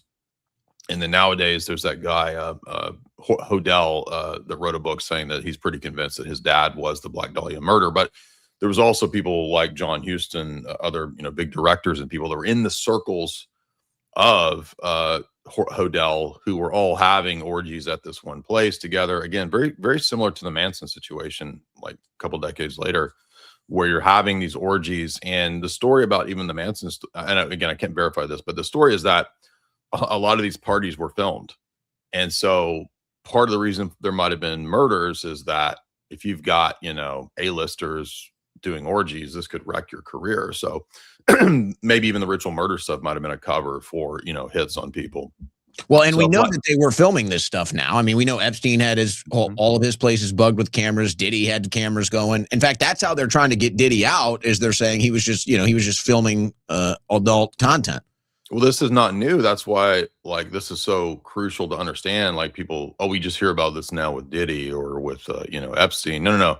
The Soviets had actually gotten very sophisticated with how to compromise people in the Cold War. And what the Soviets would do is the NKVD would look for people who had potentiality of being gay. And they would set them up with trained, gay ops, literally, to, come to a hotel room when they visit some country. And then, and it's all filmed. So they were doing this back even in the 40s and 50s and 60s. There's even an old noir movie. I want to say it's either Glass Key or something like that. It's the one with Bogart, and he's secretly filming people in Prawn. This was in a 40s movie. Well, I mean, the people that are blackmailing people are doing this. It's not Bogart. Bogart discovers it because he's, the detective. But so this has been well known. It's actually in the movies quite a bit. They even tell us this in the films. There's an old James Bond, one of the ones where he goes to Japan, and there's a room that's, set up to film people having sex. So yeah, this is well known. There's actually a couple. That's funny that you say that. I think that happens twice when he's in Japan. I think the first one was when it was Connery. And then it happens again when Pierce Brosnan, it's the same one. He escapes from the North Koreans. Yes. And he ends up in the hotel. He breaks the two-way glass. He finds the camera in there. Oh, that's right. I forgot about that one. They ran that one back. Right. And they do pretty good. I mean, the 007, the GoldenEye, all those, they do good implementing reality, real politique, intelligence stuff into those films. That's kind of, what they do is they sneak it into those films to make it a little real. Yeah, I mean, this is what I was doing my grad work on was that. So I'm impressed that you reminded me of something I forgot about. I could do a whole rabbit hole on the bond stuff if you want. I mean, it goes really deep. Maybe another time. Maybe Yeah, I another mean, time. I got right now. another guest coming up. But yeah, no, I'm really big into movie culture. I don't, most of my stuff I do now is politics. That's what people want. That's what I'm going to give them, and that's what that's what I'm obsessed with. But it is kind of getting to this point where politics is becoming this Groundhog Day situation. And people need a break. They're burnt out. They're disenfranchised. It's the same damn thing every day. So I'm kind of getting back to some of these older roots that I used to have: music, movies, culture, sports, and just kind of peppering that into the politics stuff. Anytime you want to do a Bond deep dive podcast, we should do it. It's one of my favorite movie series. My hope is whenever they do decide the next Bond, I hope they don't butcher that. I mean, maybe they'll going to be a BIPOC person. I'm the number one contender because I identify as a BIPOC queen. So you know what? Maybe we should make a wager on that. I don't think they're going to do it. I don't think they're going to destroy the Bond franchise. I saw a post the other day saying that they decided they won't do a black. I don't think they will. But I will say what I do hope they do is they kind of go away from this trend where they're doing like this over dramatic, intense movie series. Don't get me wrong. The Daniel Craig movies were good. Okay. I want to go back to the more catty. I want to go back to the more fun, humorous Bond from the 70s and 80s. I don't like the Roger Moore ones. They actually have a lot of predictive programming into them, but I think they're really silly. I think I like that. I think it's funny. I think it's funny when they add the ridiculous stuff into that.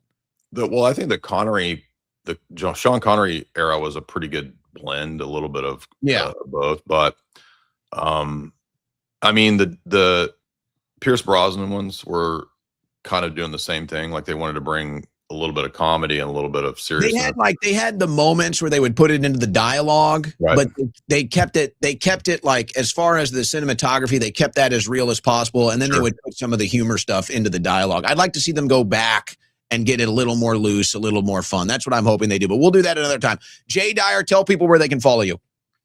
Yeah, you can find me on YouTube, Jay Dyer. You can find me on X, same stuff.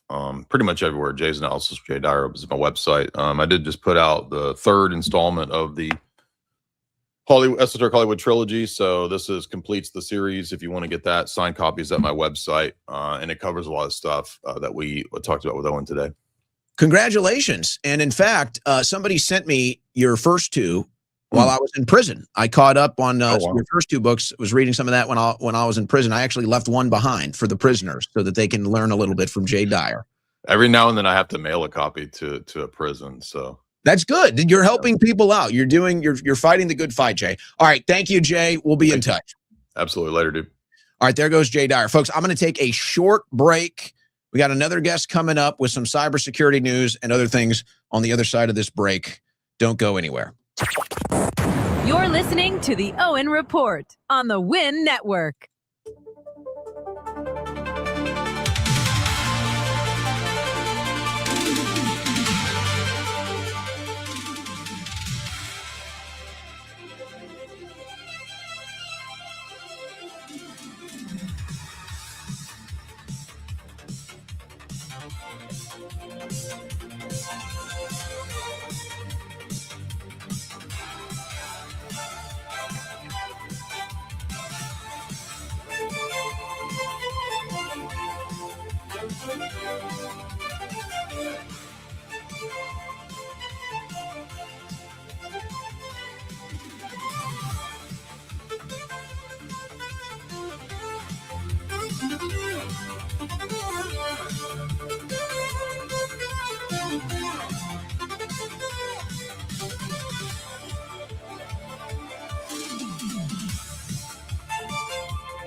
It's the fastest 3 hours on the internet. It's the Owen Report with Owen Schroyer.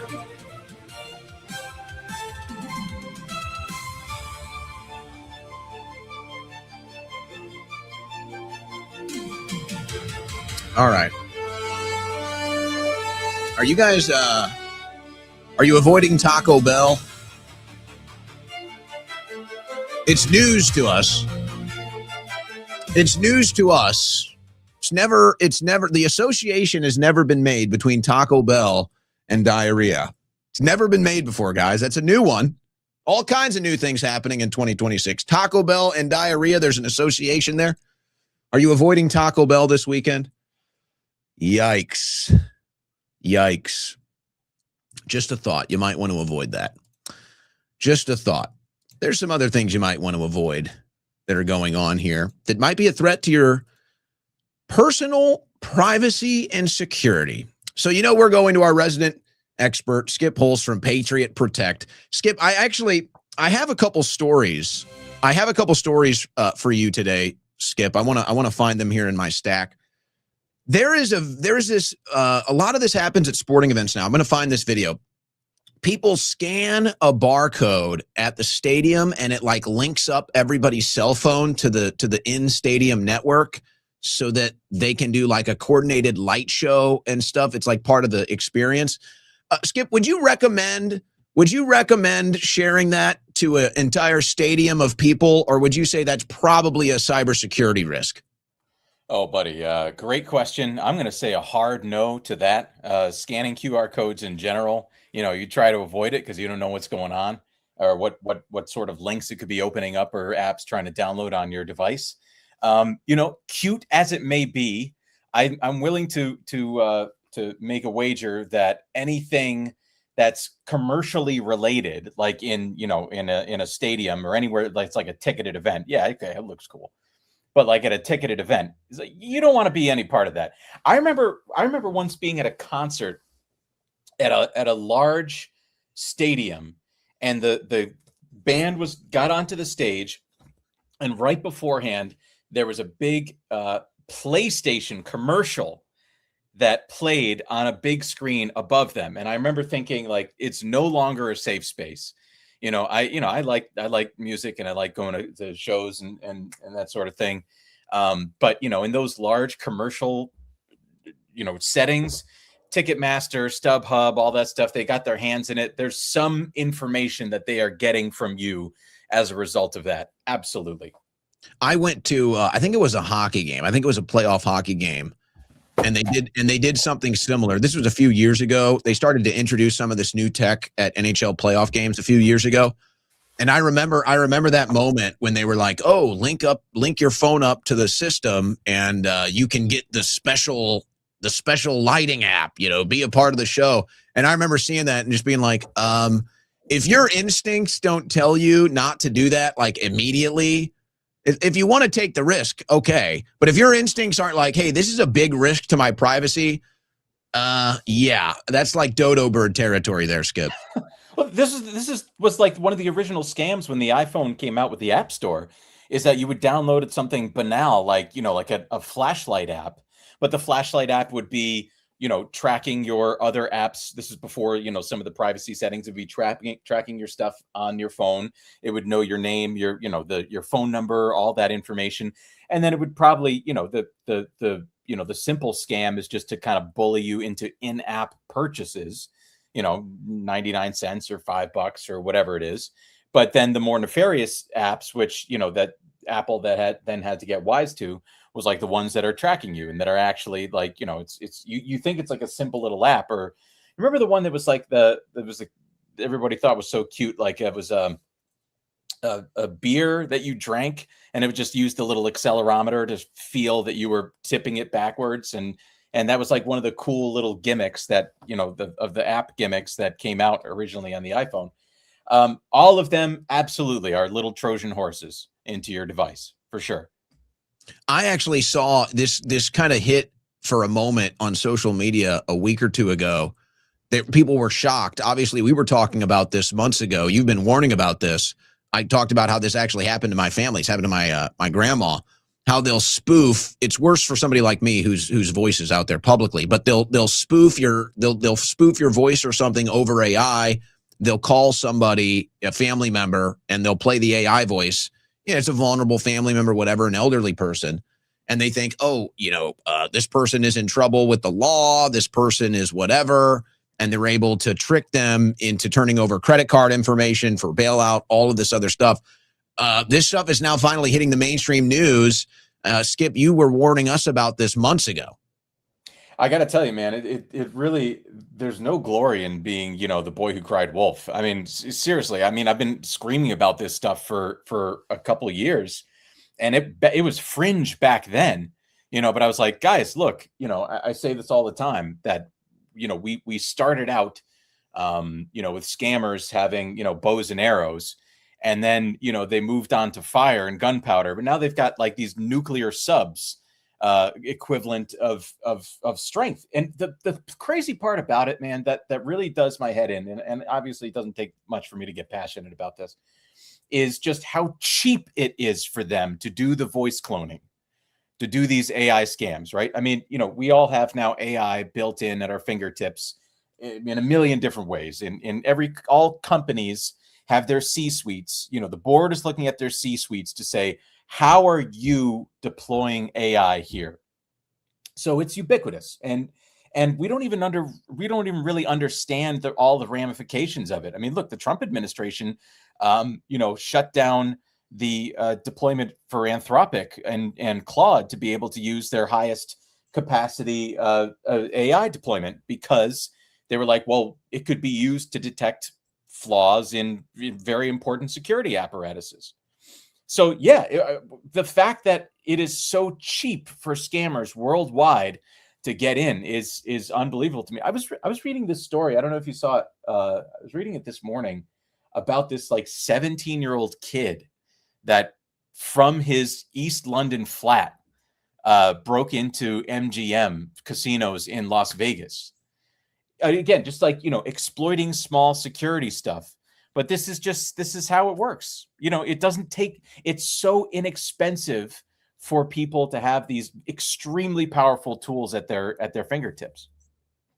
It's funny you bring up Anthropic. You're the cybersecurity expert. The concerns about AI, I think, are mostly intuitive and instinctual. Again, unless you're a dodo bird or you haven't watched a single sci-fi dystopian movie or read a novel, I guess maybe you don't have these instincts. Anthropic is now, they're the ones kind of leading the charge on the warning here. I don't know if you saw these headlines. It's coming out this week. New Anthropic ad implies AI could kill us all. Skip, in fact, let me ask it to you like this. I think that we all can see the potential dangers of AI, and we see how it's being used for crime. But, people use anything for a crime. You'd be shocked at what people will make into a knife at a jail. Okay. So you turn anything into a weapon to commit a crime. So, okay, AI, how much of this threat with AI is actually real, do you think, Skip? Because I could see that being a potential issue. If AI really has this ability to, say, escape, get a survival instinct, have some level of sentience, then yeah, these are serious concerns that Anthropic is warning about. But I also ask myself at times, is that even real? Is that even possible? Can numbers and code even do that? Or are they always numbers and code? Skip, what do you think?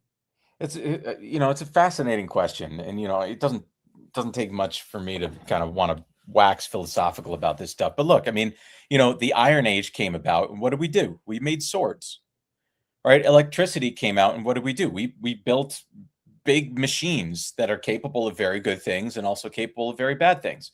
Cars can be used to transport people and goods and perform services, but they can also be used to rob banks.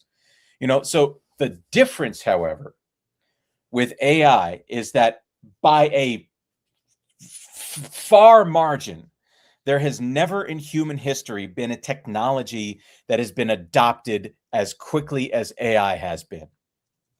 It's just, again, when we learn to smelt, tin and brass into bronze or whatever, that was done in specific pockets of specific parts of the world, over time. This, in our cyber age it's just an unprecedented adoption rate. And so the speed at which it needs to be reckoned with and regulated, I think, and you can see from my actions that I keep myself off the grid for a lot of different reasons, because I believe that it can be probably used for evil faster than any other technology that we've seen before in human history, and not just in our waking hours that we've had on Earth in our lives. Yeah, so I don't think that it's wrong. I think that it is hypocritical of a company like Anthropic, who has a board that profits from the adoption of this, to then warn about the adoption of this. But that doesn't make it the threat any less real. Skip Holst, our resident cybersecurity expert and the head of Patriot Protect. That's who I use for cybersecurity. I suggest that you do the same. I talk about it a lot, and it's like, do I need to be putting this as a top issue? Because there's a part of me that says this is a bigger issue, right? We're stuck in geopolitics. We're stuck in domestic policy. Are we getting results? We're talking about an election. It's like this stuff is, in a way, it's very narrow. It's very short term. You think about the repercussions of AI. This is like long-term stuff. This is like, if we go the wrong way with this, you're dealing with this for potentially decades, for years, the entire planet. So is it a big priority right now? Is it not a big priority? Or how high are the risks? But I guess you get it to more of the relative issues. Do you buy this? I think it's propaganda. I'm curious what you think. Do you buy this idea that we need more data centers? Do you buy this idea that without data centers, we're going to lose to China? Is this something that you get behind, Skip, or do you not buy into that theory? I do think about this a lot. I mean, look, I'll say this. In my personal life, I try to analog as many things as possible, right? Like, I like to take notes in pen and paper before I put them into a note app. I don't post on social media. I try to take myself away from that sort of stuff, because I think there's many more interesting things to do, but also, keep myself insulated from this stuff. If you look around the United States, I think one of the other biggest things that I'll go ahead and cry wolf from is Flock Surveillance, which is a private AI-powered surveilling company that is surveilling the entirety of the United States, mostly where there are many people. But these are even cameras that are tracking people on, like, in national parks taking a hike. You ask yourself, where is that threat? And it IDs individual cars, not just by their license plate, but like, do they have a dealer border plate around their thing? Do they have a scratch on the front quarter panel? It's an extremely powerful tool that I'm calling it now is being used for bad. And so, do we need data centers? If you want to play that game, yeah. But again, what is the problem that is always pervasive with any of these technologies or any of these industries? Is just the nature of capital accumulation and capital, working to preserve capital, and the lengths that it will do, that it will go to continue that. I will never endorse that, and I will always endorse people, that is to say us, being the ones that are the primary power holders over these large corporations or rich people that don't have our same class interests. And the Flock piece is extremely worrying to me, because they are explicitly leveraging AI and the extremely costly, and I mean costly both in internalized and externalized costs, data centers that are used to power it. I don't endorse it. Well, I think we all see where it's going. The surveillance state is the agenda, and it should be a natural rebellion of the American soul to just say no, And when you go back to what was said during the Revolutionary War, or right after the signing of the Declaration of the Independence, those who put safety over freedom deserve neither.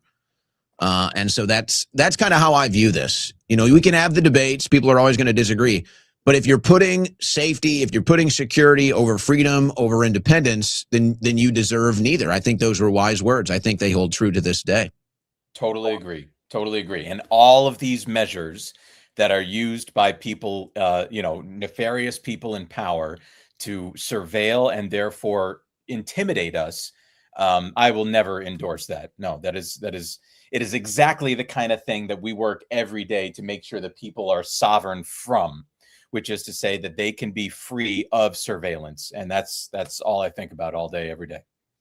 Our resident cybersecurity expert, Skip Holst, he is the president of Patriot Protect, one of the great sponsors of the show. We appreciate that. And guys, you hear from Skip. This is the kind of guy he is. He's just like you. This is the kind of person you can trust with your cybersecurity. Patriot Protect. Skip, you always have something special for us. You always have some announcement for us. You didn't give me anything earlier today. I said, hey, let's just talk about some news. What's going on at Patriot Protect? Anything fun for us this weekend? Honestly, you got me so excited about, talking about the philosophy of AI and the way we conduct our lives. I almost forgot to be like, hey, I've got some, free goods for folks, a little goodie bag or whatever. Owen, the promo code Owen will be worth 30% for the next 48 hours. So we're doubling, the savings. If you sign up for Patriot Protect, what do? We will make you unsearchable. We will make you ungoogleable. For all of the 200 plus data brokers that exist out there, we remove your name, your email address, your phone numbers, your relatives' names, your former places of employment, your addresses, all of these things that should never be allowed to exist out there on the internet, so that people can dox you, scam you, call you and pretend that they're your relative because they can find their information on you. We take that off. Takes a couple days. It takes years to accumulate, and we will rid it of the internet within a couple days. We do now have our total recon package that it does the public web as well as the dark web. So highly recommend for anybody that locks their doors at night, and I know that's everybody listening, to do the same thing with your personal information that's published online, which is to lock it down, remove it. We do that for you. It's literally, man, it's like $5 a month. It's not free, but it's extremely inexpensive. And if you use promo code Owen for 30% off, it's even less expensive. Well, and this is how I know that you guys know what you're doing, because when I actually went through this, I was shocked because I had to do my own investigation here. Unfortunately, I got no help. But when I was getting doxxed and going through the swatting and everything, we did find out that part of the reason why people were able to get access to my private information was, it was addresses that I haven't been associated with for decades. It was phone numbers that were associated to family members, not even me. And it's just like all of this stuff can trace back to you. That's the crazy thing about it. And you do have to do that deep dive to remove all of it, to get that security and to get that protection that is necessary to protect yourself, your family. For $5 a month, it's well worth it. Believe me. The time and money I spent trying to right the wrongs done to me, well beyond it. I use Patriot Protect for my cybersecurity. Go to patriot-protect.com/Owen. You heard it from Skip. Coupon code Owen, 30% off all protection plans right now. Skip, how long does that coupon code last for? We'll keep it up for 48 hours. And, we're always here. We are extremely customer focused. We're 100% USA based. There is zero anybody that is outside of the boundaries of the lower 48. So we're here, and it's a pleasure to do our part to protect our customers. It really is. All right, folks, you heard it. You got 48 hours, coupon code Owen, 30% off your cybersecurity needs, protection, privacy online. Patriot-protect.com/Owen. Use that coupon code before it's gone. Skip, have a great weekend.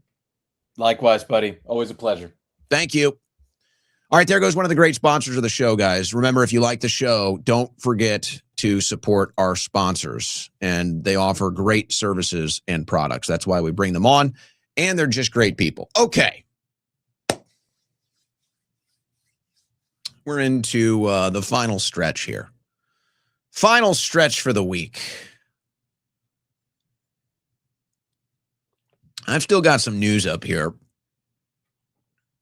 We do have some super chats. They're begging for the phone lines. They're begging.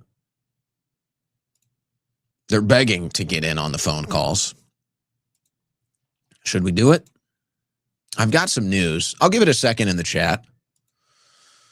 What do you guys want to do the rest of the way? What do you want to do for the rest of the week? Should I open up phone calls, or do you want me to cover the rest of the news? I got news. I mean, there's stuff that you're probably not getting anywhere else, you know. This is what you tune into the Owen Report for, to get the news that nobody else covers. I've got a lot of that today. So I'll leave it up to you. It looks like the phone lines. People are begging for phone lines right now. Oh, you say both? Okay. You know what? I like that. I like do both. Okay. Okay, I've got a plan. We're going to take some calls. We're going to hit the news, and then we'll do a little overtime tonight for some super chats. How about that? How's that sound for everybody? Everybody cool with that? We'll open up the phone lines right now, take some calls, hit the news, little overtime today for some super chats as we are back on YouTube. Hey, let me make a quick request, actually. I meant to do this at the start of the show. Guys, we are so close. We are so close to 70,000 on YouTube. Help us out, guys. Help us out. Help us get, hopefully we were trying to get to 100,000 after a year.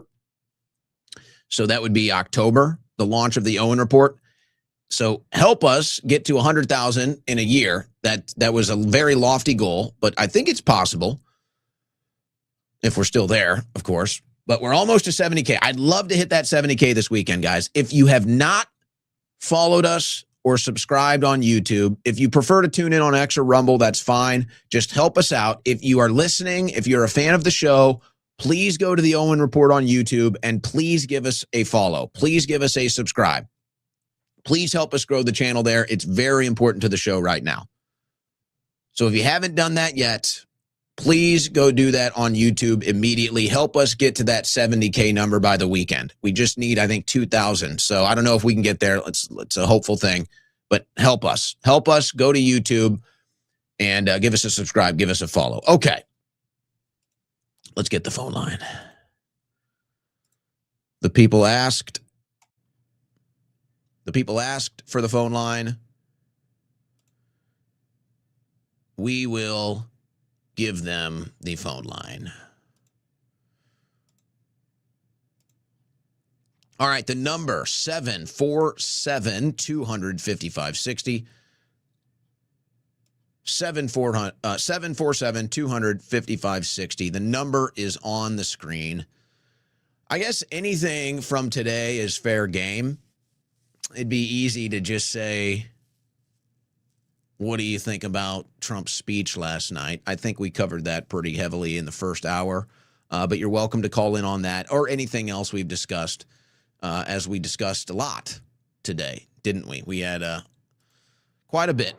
All right. Remember, guys, when I pick up the phone, you're on the air. That's it. We're talking. We're on the air. You're talking to me. I just ask you your name and where you're from. First caller of the show. What's your name and where are you from? Hey, Owen, it's John from Chicago.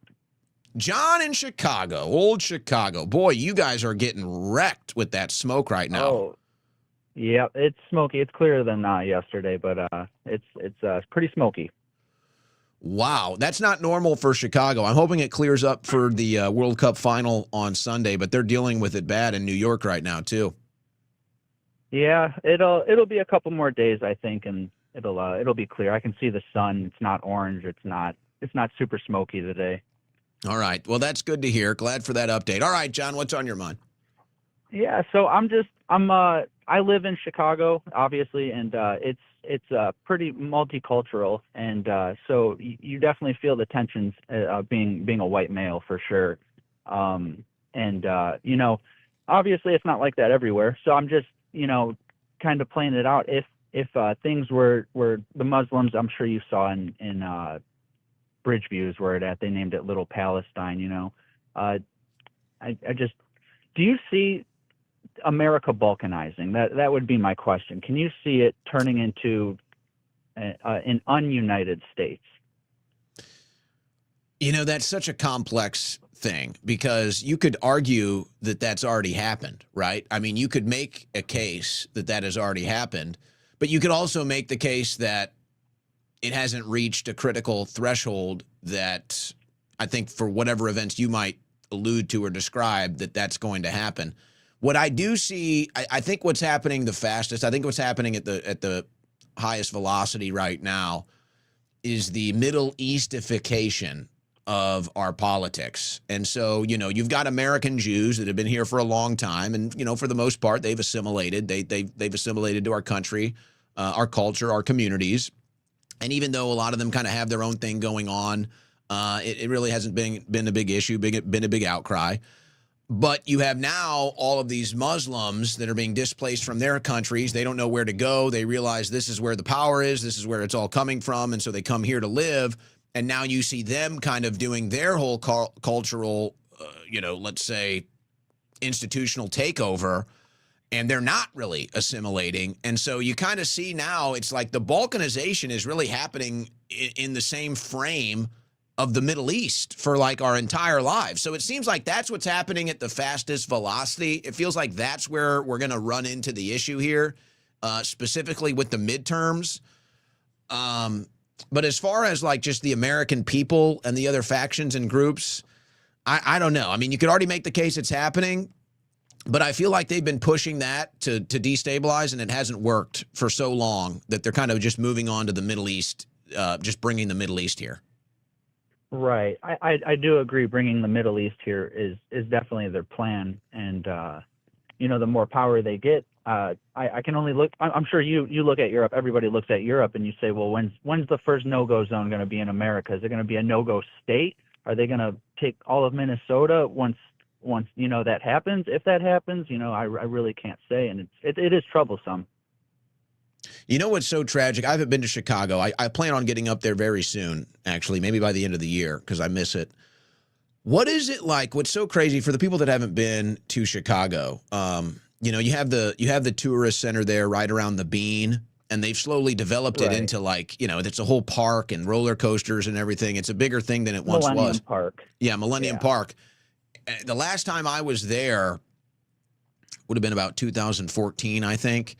And it was still relatively clean and fresh. You could sense there was a pride about it. And the last time I saw videos, I think it was from about 2022, when it was basically taken over by all the illegal aliens that they were moving right across from the park. What is the current status of Millennium Park? Is it still that bad, or have they cleaned it up? I stay away from downtown, but it looks like Portland. If you've been, I lived in the Pacific Northwest for a few years, and it resembles Portland. There's not as many tents. But it's moving that way. You got the outdoor camping people, the homeless. But yeah, I can't say it's dirty, like as dirty as Portland, but it's growing. It's getting worse. What a shame. Yeah, because like you said, it used to be beautiful. That's what the government and politics worried about, was how beautiful downtown was. And I'm sure you even saw the news that all the shopping centers are gone off the Magnificent Mile. No, I didn't. Like I said, I haven't been there in like more than 10 years. It's been a while for me. It's the longest I've gone without going to Chicago in quite some time. Yeah, there's I believe I can't say which stores closed. I don't know which ones, but they were all the high end. I mean, Gucci, Louis Vuitton. I don't know which ones. So exactly. even Lakeshore Drive is getting hit by this? Yeah, Lakeshore Drive. That's where a lot of the tents are. You'll see, if you're driving down Lakeshore Drive, you can look off to the side of the beach, or where the lake is at, and you'll see tents. Wow, I can't believe they allow that to happen. Yeah, it's pretty gross, to be honest. What they do to the taxpayer here. And you guys, it ain't cheap. It ain't cheap in Chicago. Hey, thank you for the call. I'm going to get up there soon. I miss Chicago. Even with these stories, I still want to get up there soon. Maybe I already have a plan to get up there. I don't know. Maybe I'll let you know. All right, next caller. What's your name? Where you're from?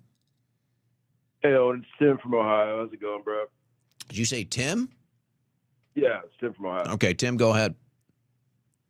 Yeah, just what he said, the Miracle Mile is just horrible what's happened. I go there, every now and then, and it's a shame. But going back to the concept you said earlier, it's about the whole, just going over the shows and stuff. It's pretty cool. I like the kind of the retro '90s and early 2000s kind of shows you're talking about with Jay Dyer. It was really, you should get him on every Friday. I think that really, really, people are really digging that. So you should totally make an effort. Well, I'm a man of the people. I'll always give the people what they want. I'm committed to making sure that I always keep you guys informed with the news, whatever that takes. But I get the sense of things, I get the sense of things out there. I'm a media news consumer, just like you guys are. And so I get it. I get the sense of the disenfranchisement. I get the sense of the burnout. I understand people are looking for other stuff at times, for a little relief, just a little break. So I'm trying to tap into that. And I will say, too, one other thing, and I guess this kind of ties into the hair, not as much, but, I've been getting this response lately. I got a lot of it yesterday. And sometime I'll really lay out a lot more of this. I'll get into a lot more detail sometime down the road. But I see this response. I'm shooting these videos, I'm shooting these selfie videos, and they're going viral again. Okay, you see what I'm saying? Wink, nod. So I'm getting this viral. I'm getting the viral nature again. I'm able to go viral again. I haven't been able to do that in years. I'm able to tap into that again, and I get this response from people, and I get it. It's not disrespectful. It's it's people that like me. It's people that care. I get it. Well, maybe not all. And some of them are like, oh, I can't take you seriously with this new look or whatever. And so I've got a piece that I've written up, and I'm gonna wait to shoot it until the time is right. But I've got a piece that I've kind of written up. But it gets into kind of what you're talking about, saying, hey, you kind of appreciate some of the new creative direction and stuff. That's just me tapping into the audience, trying to give you guys what you want. But let me finish my thought real quick.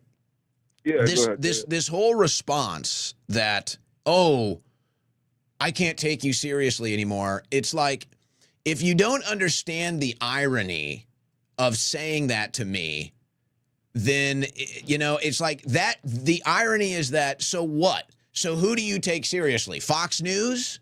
Who do you take seriously? Washington, D.C.? Who do you trust? The politicians? It's like, do you not understand what's happening here? Do you not understand what I'm trying to do here? I don't want to lay it out like that because it's part of the fun. It's part of the drama to just do it. And then after the movie, you talk about it, But it's just it's like, guys, what do you mean you can't? What can you take seriously? What do you mean you can't take? What do you take seriously right now? What do you think? You take Trump seriously? You know what I'm saying? So it's kind of this irony. It's like you're looking at me saying, I can't take you seriously. I'm like, dude, I'm just a reflection of the rest of the people. What do you mean you can't take me seriously? Right. I'll close on that comment, but just go back to the whole MAGA movement, and I think you could probably find some humor in this. But you ever been like in a store and like you're walking like through a store and like you walk by somebody and you smell like a really weird smell, and it smells like kind of somebody like shit their pants. It's kind of like what MAGA reminds me of right now, honestly. It's like somebody who shit their pants, and they don't want to admit it, but it's like, bro, it's like you shit your pants, man. You smell like shit. Like, just come on. That's basically like how I view back now. That's not a bad analogy, because I put it a little differently. I'm like, the reason I don't think anybody from the Trump administration can win an election because the stink, right? I say there's a stink on this administration. There's a stench that's going to stick to you if you're part of this administration. You put it a little more graphically, but I guess. Yeah, well, I think honestly, man, I think Donald Trump actually has skid marks in his stuff. I might lie. I don't care. But yeah, I don't care. Hey, look, he's an old guy. I'm impressed at his stamina. I hope I can keep it up working that much at his age. Hey, I give Trump credit. If Trump has to wear Depends, to work all day, I'd salute him.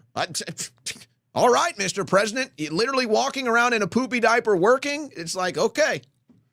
Yeah, he's giving a speech. He's like, okay, and just starts his pants. I don't think that has happened yet. He hasn't had a moment like that yet, has he? Look, I don't think. Look, but I have to be honest. I have to be honest. I've been wearing Depends for about 2 years now. It's not fun. It was recommended to me by my laundromat. They said, Mr. President, we can't do this with your drawers anymore. It's getting gross. It's getting nasty. And I said, I gotta work, okay? I don't have time to be going to the toilet every 5 minutes. Some of you get it now. You've got that Parasite, you had the Taco Bell, you had the lettuce, now you're going to the toilet every 5 minutes. Let me tell you my secret. If you want to work while you've got the shits, just take the Depends. Owen, who do you think wipes his ass? Do you think it's his wife, or do you think it's some of the staff? I don't know. Well, his wife. I don't think Melania and him are. I don't think they're around too often. I think Melania's in New York and he's in either D.C. or Florida. I don't see Melania. Honestly, probably haven't slept in the same bed in probably about 10 years. It looks like they're just kind of like over each other. Who wipes Trump's ass? Well, I don't know. There's a million people who would go do it right now. In fact, you know what? You bring up Trump farts. It's funny. I had this written down in a draft. I was going to post it this weekend. I'll do it right now. I'll say it. I was thinking, I think I'm going to retire. Actually, I'm being facetious, but I think I'm going to retire, and I think I'm just going to sell Trump farts in a jar. I think that's all I got to do. Wow. I'm just going to sell Trump farts in a jar. I'll be a millionaire. Are you kidding me? I'll sell this crap. I will sell Trump farts off the shelves. Oh, wow. I could fund the whole show. It's like, what am I doing? How, why am I so dumb? I could fund. Liquid ass Trump, liquid ass, like Trump's like fucking, These MAGA people will buy Trump farts in a jar. 100%. I figured it out. Owen, MAGA is liquid ass. We'll just leave it at that. So I'm doing it. So this is the new business model. Thank you for the call. We're gonna fund the whole show with jars of Trump farts, and we're going to sell it to MAGA. We're going to make a bunch of money, and we're going to expand the show. We're going to take the show to the next level. We're going to hire more people. We're going to expand the operations, and we're going to do it all by selling Trump farts to MAGA. And this is funny. We're laughing. We're doing a comedic bit, but it's true. That's the only time. Comedy only works if there's an element of truth to it. I've decided to start farting in jars. You never thought this would happen, MAGA, but here we go. Bring in the jars. What is the girl's name? He's got that blonde girl that follows him around all the time. Hey, I don't blame him. She's cute. She's a good-looking girl. If she's willing to do whatever needs to be done for Trump, then that's good for her. I forget her name. Bring out the jars. I'm feeling a little gassy. I was using the schmully butt plug for my speech, and afterwards it was getting a little gaseous. It was like a concentration camp in the 40s, really gassy. So we started bringing out the jars. We're going to sell them. We're going to sell them $17.76 a pop. One Trump fart, you can huff it right there in a jar. It was fun, the whole operation, guys. Next caller, what's your name? Where you from? Hey, Owen. Good afternoon. It's Willie, San Diego. How you doing? Hey, Willie. We're good. How about you? Well, I'm interested in jar farts. Don't they have a new download on Apple? I didn't even cover this. If you subscribe to the Trump Insider Trading app, you can get a discount on your Trump fart jar. 50% off. All you got to do is pay me for insider trading information. It's going to be great. Yeah, and we'll throw in an island off the coast of Albania. That's right. You can hang out with Jared. He's great. Hey, so many great podcasters have been permanently banned from YouTube. Several now are being suspended and more demonetized over these fake violations of speech. It's been like you, Zach Costello, James Lee are just some of the latest victims. And it's really obvious how some of them are surviving by warning their audience and guests beforehand about free speech. But a popular technique used by Jimmy Dore and Redacted, they stream everybody on YouTube for the first hour, and then they migrate everybody over to Rumble for the following 2 hours where they can speak more freely. And as an original Rumblearian and a longtime bit shooter, I've noticed the slow transfer of truth tellers leaving YouTube. And a year ago, YouTube baited the hook to get some podcasters back, as Rumble and BitChute were obviously growing. And I knew as soon as a dissenting political climate emerged again, they'd renew their censorship campaigns, and here we are. So, Rumble loves you, pal. And Karen says hello. Oh, Karen, we forgot about Karen. What's she complaining? Well, I mean, you don't want to remember your Karen experiences unless they're also very epic, is all. No, Karen, we're glad you guys are having fun out there on the West Coast.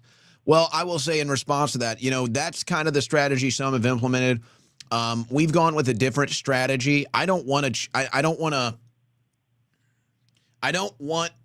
the age of censorship or the threat of censorship to change the show or how I run it or the content or any of that. So we kind of have our own safety net, but we don't censor the show. We don't change the show. And then ultimately, if we have to deal with the ultimate, we do have a backup plan for that. If we have to deal with it, we'll go there. We'd rather not. So we've just decided we're going to handle that a little differently than the other channels. I know Jimmy does that. I know Tim Pool and others do that. I'm not going to censor the show. I can't do it. I can't do my show like that. So we kind of approach it differently to avoid that. But if the day comes, we do have a backup plan, and I know we'll always be on Rumble. Well, we love your show. We love following you. I'm really pleased that I really honestly believe you do not censor anything. And I don't know what the violation was, but in the long run, incumbency and longevity are all they have at YouTube. And the sooner we boycott the censorship there and land on Rumble, or better yet, BitChute, the sooner you'll see financial monetization and freedom of speech for everybody. But we love you. Yeah. Well, thank you. I appreciate that. We love you too. But I'm just a lovable fuzzball. That's all I am. By the way, this is what I was mentioning here. This is so crazy, guys. And this is so right up my alley, too, because I was talking about this. Not many people were covering this like I have been for the last year and a half, guys. And if you've been tuning into the show, you know. But this is the story today. Trump media pitched $100,000 monthly fee for fastest feed of U.S. President Trump's posts. So let me give you guys the real background and story here. Because really, I don't know how this isn't considered just completely criminal, honestly. I don't know, in multiple ways. I mean, this is basically admitting that there's an inside trading operation happening. Now, for anybody that's kind of really involved in the stock market, especially to this level, you know that there's other services that you can pay for that, they claim to give you an edge. Bloomberg has one. There's these new ones now. There's AI ones. So some of this stuff is already out there. They're very expensive, by the way. They are very expensive. Now, to give it a little context here, I have never done stocks in my life. I've never done it. And with some of the new technology like Robinhood, now it's really easy for anybody to get into the stock market and at least, play around, whatever. Whether you got a bunch of money or not, anybody can get in there and just play around with it and see how they do. So when Trump got in, I started doing stocks for the first time at the anticipation the stock market would go up. And the more I heard the media saying it would go down, the more I was like, okay, it's going to go up. I'm going to bet against the mainstream media.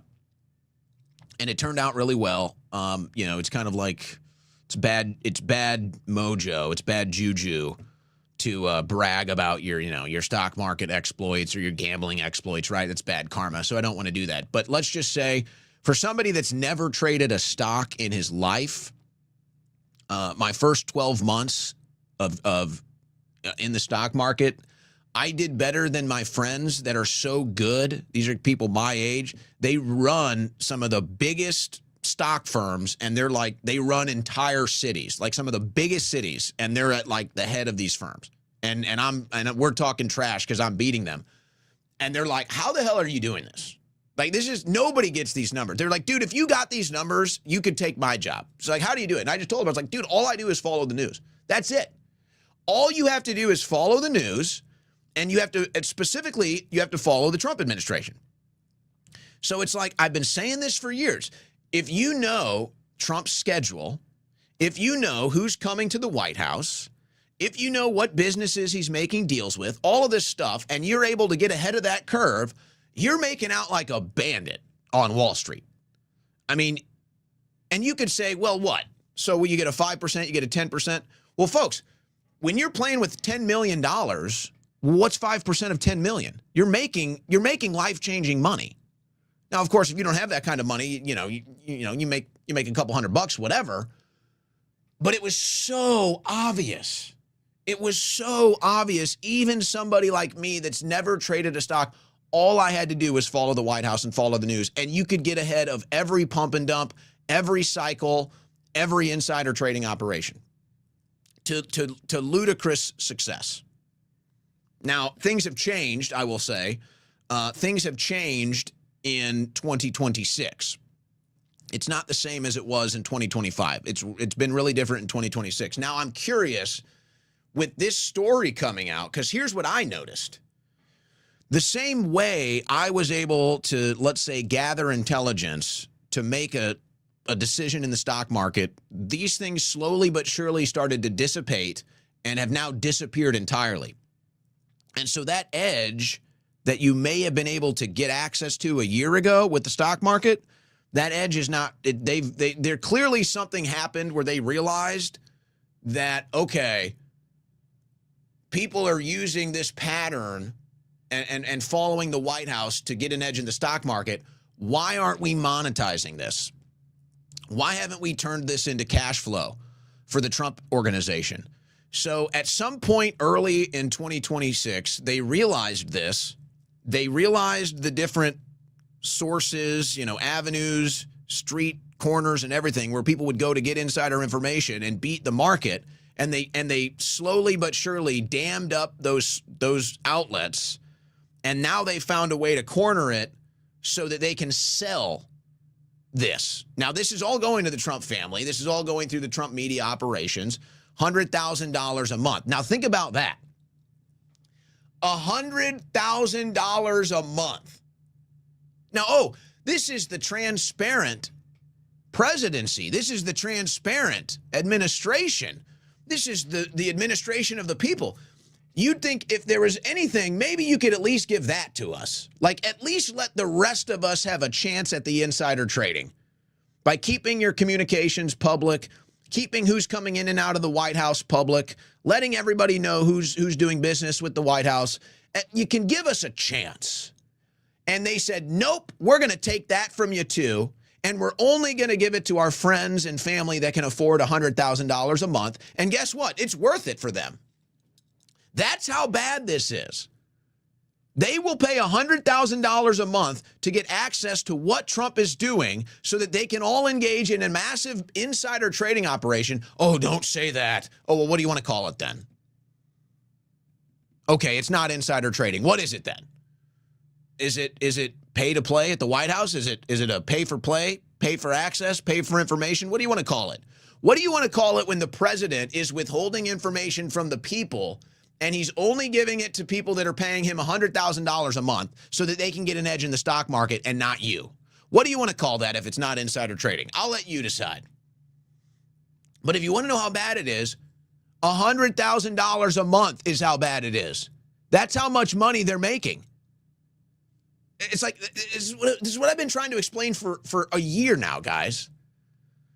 When you can read and get ahead of the market, it doesn't matter, 1%, 2%, 5%, even a big swing like 10%. You can make millions of dollars if you have millions of dollars to play with. And when you can do this like 2 or 3 times a week, now you start to see why the upper 0.001% have 99% of the wealth, because they're just fleecing the market. And now Trump is giving them even more weapons to do it. Who's paying $100,000 a month to get inside information from Trump that he's holding back from the public and only giving to subscribers? Somebody that can make $100,000 a day in the stock market. That's who. Not you, not me, not the American people, not 99.9% of the population. How are you going to argue this is the people's president after a deal like this? And how is it even legal? I won't even get into like, how is it even legal? That's such the obvious one. But we'll close it with this and I'll take another call or two. Can you imagine if the Biden family was doing this? Can you imagine if Joe and Hunter Biden were running an operation like this and they said, pay us $100,000 and we'll give you access and information to President Biden before everybody else so that you can make money in the stock market. Can you imagine the outrage if it was Biden? If logic can't be applied universally, it's not logic, it's propaganda. All right, let's take another call here. Next caller, what's your name, where you're from? This is Ahmed from New York. What's going on? All right, Ahmed, go ahead.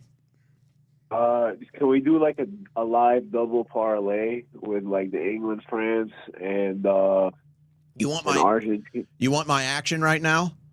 Yeah, let's do like a 4-leg parlay for the audience. I don't do parlays. I recommend against parlays. I think parlays are bad bets. So I don't do parlays. So I'm sorry, I won't engage with that. I will say I do have some action on tomorrow's game. I like England. Let me just make sure I get this right. Yeah, I got England to win in regulation 4-1. I got England to win, and that means in overtime. That's going off at 3-1. So the reason I like England is I feel like they have the most to play for. France might be the better team, but I feel that they just don't even care. They don't really care about a third place game as much. And I think their stars are going to be more interested in preserving their bodies. Whereas I think the England team has something to play for. They're kind of embarrassed right now. They lost another big game. They want to go home with something. So I like England, especially if you're on the positive side of the ledger. I kind of like the over. I haven't taken it yet. Even to cover. I haven't gone there yet, so I don't know. But I'm considering those things. And then as far as the final is concerned, I don't have anything on the game yet because if you've been following the show, I had Spain and Argentina before the tournament even started to win it all. So no matter who wins, I'm already coming out positive.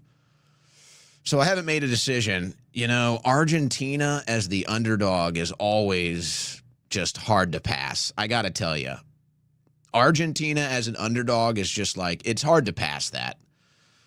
Now, Spain is not letting up any goals, so the over-under 2.5 is interesting because you're getting juice on the over. But I don't know. Can Spain keep Argentina at bay? So I'm thinking about that one, but I haven't made any moves on that. But so I just threw out a plethora of things I'm considering, and if you want to make a parlay, you can make your own. I feel like both teams to score would sound good on Argentina-Spain since Spain hasn't conceded. I do like that. That is that's an even bet right now. You're paying a little juice, just a little bit of juice on that, but that's pretty much a straight up bet. And I think Jude's going to score tomorrow. I would do Jude to score, and then Argentina-Spain. I think both teams to score. Let me see here. I'm not even seeing Bell. I'm sorry. I'm on the wrong page here. Let me see. What are your Bellingham odds? 4-1 odds. 4-1 odds on Bellingham to score. Would you take him to score first, or would you take him to do it anytime? First, you're 10-1. That's a banger right there. Yeah. First, you're 10-1. Yeah, Kane, you're almost 10-1 too. Yeah, but he's been playing very central, and he plays like a build-up play. He hasn't really been focused on scoring goals like that, unless it's been a set piece, like a penalty or something like that. Bellingham's been kind of like moving around him, and Harry Kane's been drawing a lot of the defense in. That's why Bellingham's been moving so freely. I like this. I like this. Actually, hey, one more question before I let you go here. What is the weather like going to be on Sunday? What do you anticipate the playing conditions for Sunday in New York? Well, I think Jay-Z burned down Canada when he wanted to smoke with Drake. So I think everything will be cleared by then. So I think it's going to be beautiful sunny skies. If anything, it might be partly cloudy, but I think it's going to be great conditions for making some money and making some history. Well, there you go. I guess that's what matters, right? Oh, a lot of money will be made. I promise you that. Let's hope it's nice weather, not too hot, not too smoky. You know what's so funny, though? It's like we all knew they made the wrong decision putting it in New York. Sorry to my New Yorkers, but, everybody knew that was the wrong decision. The finals should have been in Dallas or L.A. It was so obvious. but they did it in New York, and so now they're going to have to deal with weather, potentially. All right. You know what? I got an international caller here. Let me take final caller of the show. This will be our international caller, and then I'll see if there's any news I want to mention before we hit the super chats with a little extra time today. All right, last caller of the show. What's your name? Where you're from? Finn. I'm from the UK. I've called before. Ah, yes, Finn, right? How are you, my friend? Well, I'm okay. How are you? Another brutal, heartbreaking loss. I mean, just brutal. Yes, I know. Absolutely depressing, and everyone around me is depressed as well. We were all so excited. I could hear the pubs around me. Everyone was screaming when they scored the first goal. And then they scored another 2, Argentina, and then brought up the Falklands flag, whatever the fuck that was. But, yeah, it's just such a shame, really, isn't it? No, not really. Not for me. No, yeah, of course not. But Argentina need to be beaten by Spain. Otherwise, because what happened to Egypt and Argentina, that match was completely rigged. Are you talking about the callback from the foul? Yeah. There was a foul, and then there was an allowed extra. I don't know if it's a penalty or a free kick or something like that. But the ref was definitely on the side of Well, there's no doubt. I think, I think FIFA has its interest. I think FIFA has outcomes that they're interested in having. Whether they have full control of it or not, I guess you could debate. But, I mean, clearly they have interests. So I guess the question is, can Spain beat the FIFA interests? I think they could. They beat France, and France is done. France is one of the best teams, and if they can beat France, then I reckon they could beat Argentina. We'll just have to see what happens there, isn't it, really?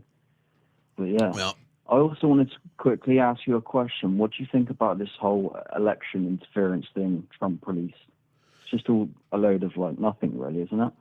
So far, let me know when there's an arrest. Let me know when there's an indictment. Let me know when there's a raid. Let me know when anybody wants to be serious. I covered that really heavily in the first hour. I don't know if you were with us, so I don't want to recover that, and I need to get to the super chats. But we did cover that. But yeah, mostly so far, I'd say it's a nothing burger. Let me know when there's arrests.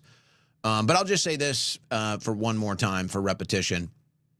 There's only 2 things that should happen now. One is there should either the mass arrests should begin, or 2, MAGA should be outraged that the mass arrests have not began. Those are the only 2 things that should be happening. But unfortunately, we'll probably just stay on the same road of neither of those 2 things will happen, unfortunately. Okay, that's going to do it for the phone lines. Phone lines today. Thanks for everyone for coming in. We got even an international caller in. You got to like that. You got to like that, getting calls from across the pond. All right, let me see if there's anything else. Nancy Pelosi is even voting to cut aid to Israel. Wesley Bell, Wesley Bell in St. Louis was one of the original most money ever spent by the AIPAC lobby to unseat Cori Bush, and now even he's voting against merging Israel into the military. You wonder how much of this is fake, though. But even the biggest AIPAC Democrats voted against this. Let's see. Mark Levin threatening people. Nothing new there. Yeah, okay. Total psycho. Aaron Siri calling out the new CDC director. It's bad. Well, she hasn't been confirmed yet. What is this? Oh, there was actually real FBI work that got done here. Fugitive featured on America's Most Wanted, captured off New York coast after 20 years on the run. The story here is actually pretty wild. This is one of those actual good guy FBI stories where they actually do awesome work. One of those ones. Let's see. Trump says White House is searching for vandal-proof material after alleged reflecting pool attack. Well, he told us that the material they used last time was vandal-proof. And then we've now seen the pool drained with no evidence of any vandals. So, okay. Whole thing's kind of a joke. Whole thing's kind of a mess. Justice Department appears to have included a fake AI-generated citation in an ICE detainer case A Trump-appointed judge in Michigan, Judge Jarborough, called it out. So even the Justice Department is using AI in the courts now. Great. Thomas Massie. You know what? This is important enough for me to play. It's a short clip. Thomas Massie announces Epstein Act Transparency 2. The first bill's been very successful. We got 3 million documents released. But there have been some dragging of feet by the Attorney General and the acting Attorney General. And so, this is to spur the next level. Specifically, the main thing that this new bill does that we've introduced is forces the U.S. Attorney General to cooperate with state attorneys general that want to prosecute Epstein co-conspirators under state law. And it turns out in New Mexico, that's where the Zorro Ranch was. You hear a lot about Epstein Island. You hear almost nothing about Zorro Ranch, but it was expansive. It was massive. People were going there all the time. Crimes were committed there. And some of those aren't barred by statute of limitations. And so the Attorney General in New Mexico would like to prosecute those crimes. And so we're making it easier with this bill. That's one of the things it does. All right. Massie throwing some haymakers before he's out. Did you guys see this? A lot of stuff in New York City. I'm just not going to get to it. Mayor Mamdani going with some full-on socialist policies when it comes to renters and tenants. But, I will say, here's the problem, guys. And this is why Republicans lose. And this is why socialists are going to win. It's not what I want. But did you guys, I got to show you this clown show here, though. He brings this socialist on the stage, guys. They're still wearing their COVID masks. Okay. What my heart knows is that we are living in an epic chapter of history. An epic is not a romance. It's not a melodrama. An epic is the story of a new order. Our city is turning the corner on tenant power. When we organize, we win results. The Mamdani administration is emboldening us so that we no longer tolerate the violence of evictions as a matter of business as usual. Yeah, okay, you can't pay your rent. The owners can't pay their bills. It's a whole mess. It's all going to lead to communism and government takeovers of these units. The whole thing is a disaster, obviously. And this clown up there. But here's it's like, this is the problem is Republicans stop there and they never try to address the actual issue. Like Republicans will just say, oh, look, a socialist, and then do nothing else. And that's why they're losing. So when you look into this story, what the Mamdani office did is they had like these symposiums. They had these meetings, these like round tables and personal meet and greets with thousands of New York City residents. And they just had them list their complaints, talk about what their problems are, all of this stuff. And they came to the conclusion, okay, people can't afford rents. They keep raising the rents. And so now they're doing something about it. Again, pure communism. It's going to lead to the government owning everything. I'm not supporting any of this. But it's like, that's why the Democrats are winning. They go into the inner cities, they go into the population dense areas, and they actually talk to people. And they get a personal relationship, and they figure out what's bothering them, what they need, and then they try to deliver when they get into power. Republicans don't even try. And, and I think they blew it, guys. I got to say, I think the Republicans have blown this deal so badly, it's actually unbelievable. And it's all going to fall right into the hands of the communists.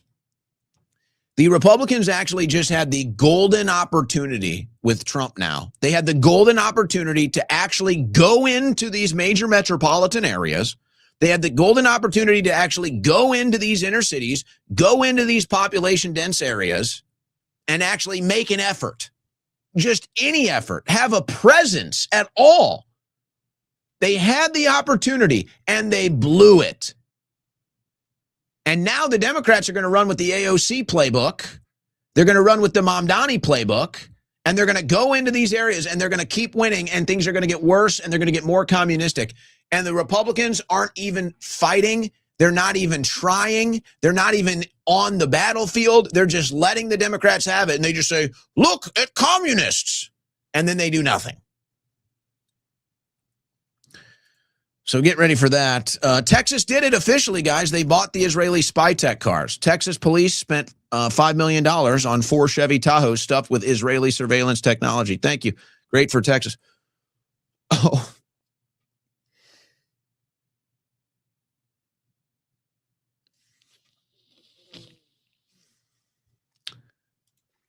Did you guys see what happened in Maine? You know, the Democrats are trying to figure out who's going to replace Graham Plattner. I believe they called it pork bellying. By cutting out the pork bellying from all the bills, I'm sure that would save a lot of money as well. But all right, David Cuff.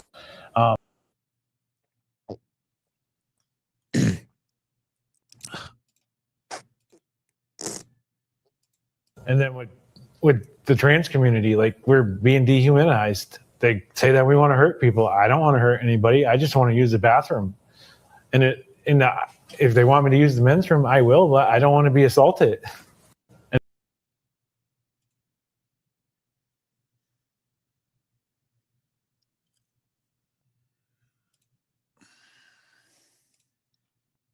I think I've had enough for the day, guys. I think that's good. I think we're good. Yeah. Okay. Yeah. I think we'll go to the Super Chats now. Great. Okay. On to the Super Chats we go. Thank you, guys. All right. No Sync. Telling it like it actually is. Thanks, brother. Thank you for being here. Appreciate that. Clown World first. I like that. Clown World first. The election was made to look like it was stolen and Trump was in on it. The election was made to look stolen and Trump was in on it. Well, you know, the thing about that is, and I said this earlier, you guys mind if I put my new hat on here, my 250 hat? I got to put it on. I wanted to show it off before the end of the show. It's from the local ball club here. Round Rock Express. Very nice. These 250 anniversary hats that the MLB did, guys, pretty awesome, huh? Pretty sweet. And look at that. The sweat guard inside. It's a gold American flag. Some of them had different art on the inside. Haven't put this one on yet. Yeah, you know, on that issue, it's just a question. Who was president when the election was stolen? Right? Who was president when the election was stolen? And then who was president when Trump won the election? You know, when Trump won the election, Democrats were in office. When Trump lost the election, Trump was in office. So, you know, those are just facts.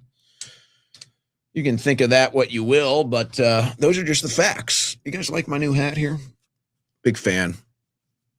Big fan of these 250 hats. Total slop here. I mean, just pure slop. I should be promoting my own merchandise, but I couldn't help it because I like this one so much. It's just pure sports slop. Somebody asked me if I bought any sports apparel, and I guess you would consider this is the local. I just like the 250 hat.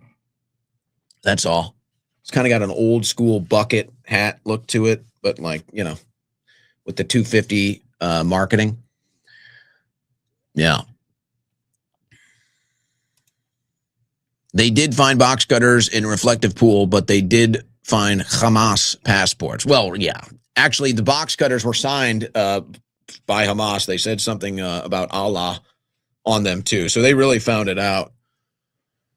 They really got it figured out. Can we really say the election was stolen and rigged if no one is going to get arrested? Just saying, if it was really that serious, why no arrest? Bingo. You know what, sir? You've had too much to think, Captain. You've had too much to think. We're going to have to shut down your bank account for a week. You're not allowed to say that. Sorry. You went full on rednecker Axel Schroyer. You're referring to last night's transmission. Is it Trump's ego? He can't stand he lost. There's a factor there. There's definitely a factor there. But I think that's more of why he ran again than the election theft stuff from last night. Can you imagine if the 2028 election becomes Democrats complaining about rigged voting machines? Clown World will then have gone full circle. Well, then I'd say it's almost a certainty that that's going to happen. TikTok Tick Slop. That was Sean Hannity. That was John Solomon. By the way, did you guys see that last night? Immediately when Trump finished speaking, immediately Hannity and Fox went to Iran war propaganda. Immediately. Like without even hesitation, totally intentionally done. TikTok. They all said TikTok. Solomon, TikTok. Hannity, TikTok. You know, I'm seeing it again too, guys. I have to tell you. I'm seeing it again. I'm like, what is this? Do you guys have no memory out there? Did you see that last night? This is it. This is the big one. Buckle up. That's their new thing. Strap in. Buckle up. The new TikTok is buckle up. Strap in. Okay, so when does the ride begin, guys? Like, you pretend like we haven't been here before. So let's see it. All right, when does the ride start? I'm waiting. I'm strapped in. I've been strapped in for 10 fucking years. Excuse me, crashing out here. Pass the Save America Israel Military Merger Act. That's what it's all about. It's about time the anti-establishment left and right join forces against the global authoritarian regime. This is our final chance to secure freedom. Saya's music. It's kind of happening. You know, it's not really metastasizing into anything political in a movement, but it's, you know, you're starting to see it. Chat slop. How did China get all the top media executives to go along with this? Yeah, the media that told you it wasn't rigged is now telling you it was rigged. But don't ask any questions. You know, the media that covered up the rig is now telling you it's rigged. But don't ask any questions. Trust them now. A-Rod blends. Trump's speech last night was his first campaign rally for the midterms. It's all BS. He's backstabbing. Good red meat for the cult. Expect more. Yeah, I agree. Tiny Hats want to know, is Crash Out Energy kosher? I think it's kosher. It's got to be kosher. Yeah. I think you're good. Wignatium coming to the Owen Report. We just asking questions. Hell nah. Hell nah. His interpretation, which was that? Was I doing Trump? Ken Rose. Iron Lunatic. Jay Dyer sucks. His followers can kiss my ass. Tell me how you really feel. Owen, do you know about producers Jimmy Levine and Luar Cohen running West Coast versus East Coast rap beef in the 90s? No, I didn't. I never got that into it. I mean, I always assumed there was a conspiracy behind Biggie and Tupac. Bob Ross' manager was CIA. His was to depoliticize art. It was successful for decoupling landscape painting from French theatrical movements. Interesting. A negative Bob Ross post? Has that ever existed? Thanks, Jay. Ivan, I voted for Trump in 16, but not in 20 and 24. I'm the 9% of Democrats that believe the 2020 election was stolen. Regardless on how I feel negatively on Trump, we are supposed to accept the will of the voters. Great show. Thank you. Stolen election, but we're not going to arrest anybody. Oh my gosh. Don't disparage my friends like that. She is a great beauty. It's true, but come on, guys. I came to the conclusion the Odyssey is a high-budget comedy for us to laugh at. Also, last night you looked like Duff from Guns N' Roses. Or what about Duff? What about Mr. Duff? Or the Duff Man? That's what they call him, the Duff Man, right? In The Simpsons. I'm telling you, we flipped on the Odyssey, guys. It's supposed to be funny. Trump's ballroom is really an AI data center, and he's using the reflecting pool and water piped from the Potomac to cool it. Washington, D.C. now stands for data center. That's good. All right, Gideon. That's a new one. That's original. The smog in Western Pennsylvania from Canada is terrible. Can't believe we worked today. My throat is killing me. Well, now's when you actually do wear the mask. I can't believe I missed the shirtless stream. Oh, my God. Well, you know what, babe? The archive is available for you, so do not worry. Donald Dump loves McDonald's, and it makes you, yeah. Hey, keep the Taco Bell away from Donald, please. Can we keep the Taco Bell away for at least a week or two? Cat Turd would wipe his bare hands. Cat Turd would wipe it with his bare hands. Oh, man. Imagine having to seriously debate that thing. I think we all know what Dust Vault is talking about here. We just saw it. Savage, you should get some other tech tubers on the show. I'd recommend Tom from Switched to Linux, Lewis Rossman, actually now in Austinite as well. Oh, all right. And Brian Lunduk from Lunduk Journal, all great, knowledgeable lads. God bless. A local here. We got another Austinite, Lewis Rossman. All right, all right. Dr. Phil Schroyer, W Week, W Show, WAMT, W Chat. Thank you, Dr. Phil. Schroyer Trucking, delivering slop nationwide. I like that. I kind of look like a trucker with this hat, too. So we're going with that. We're going into the weekend with that vibe. We're delivering the slop. Get ready for the World Cup slop. Enjoy the World Cup slop. It's some of the finest slop this planet has to offer is the World Cup. Arguably the most popular slop is the World Cup slop. I feel ashamed to have voted for this clown 3 times and have tried to convince too many people I know to vote for him only to submit to you-know-who. Well, yeah, it happens. Bobby Lips, wouldn't we fall faster picking China over Israel because who controls the banks? Remember what Roseanne said, America will fall. Vote independent and that Chemco Top Gear track hits hard. You know it. You know it. Interesting point with the banks, especially if Fort Knox is empty. That's a good counterpoint to my dialogue earlier, or my monologue earlier. It's a good point. Love the hat. Good show today with Jay Dyer. Thank you, Farm Girl. Thank you very much. I got my World Cup. You guys, you can see I'm ready. You guys know I'm ready. In fact, I was going to even maybe do a tease. I kind of mentioned it last night. I've got a collection of World Cup balls. I think I might show them off. I think I might show them off this weekend. I think I might do some extracurriculars this weekend, guys.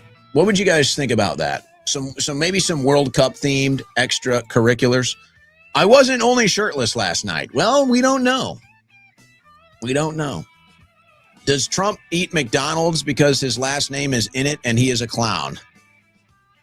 Some final zingers coming in at the end of today's show in overtime, in extra time. That's the theme of the World Cup, extra time goals. Will we have one this weekend? I might show off my balls. I might show off my balls this weekend. Would you guys like to see my balls this weekend? My big balls this weekend? I might show off my big balls this weekend. Maybe we'll do some extracurriculars this weekend. I would stay tuned, guys. I would stay tuned this weekend. There might be some extracurriculars. There might be some fun things happening from Owen this weekend, so stay tuned. That does it for the show, though, this week. God bless and Godspeed.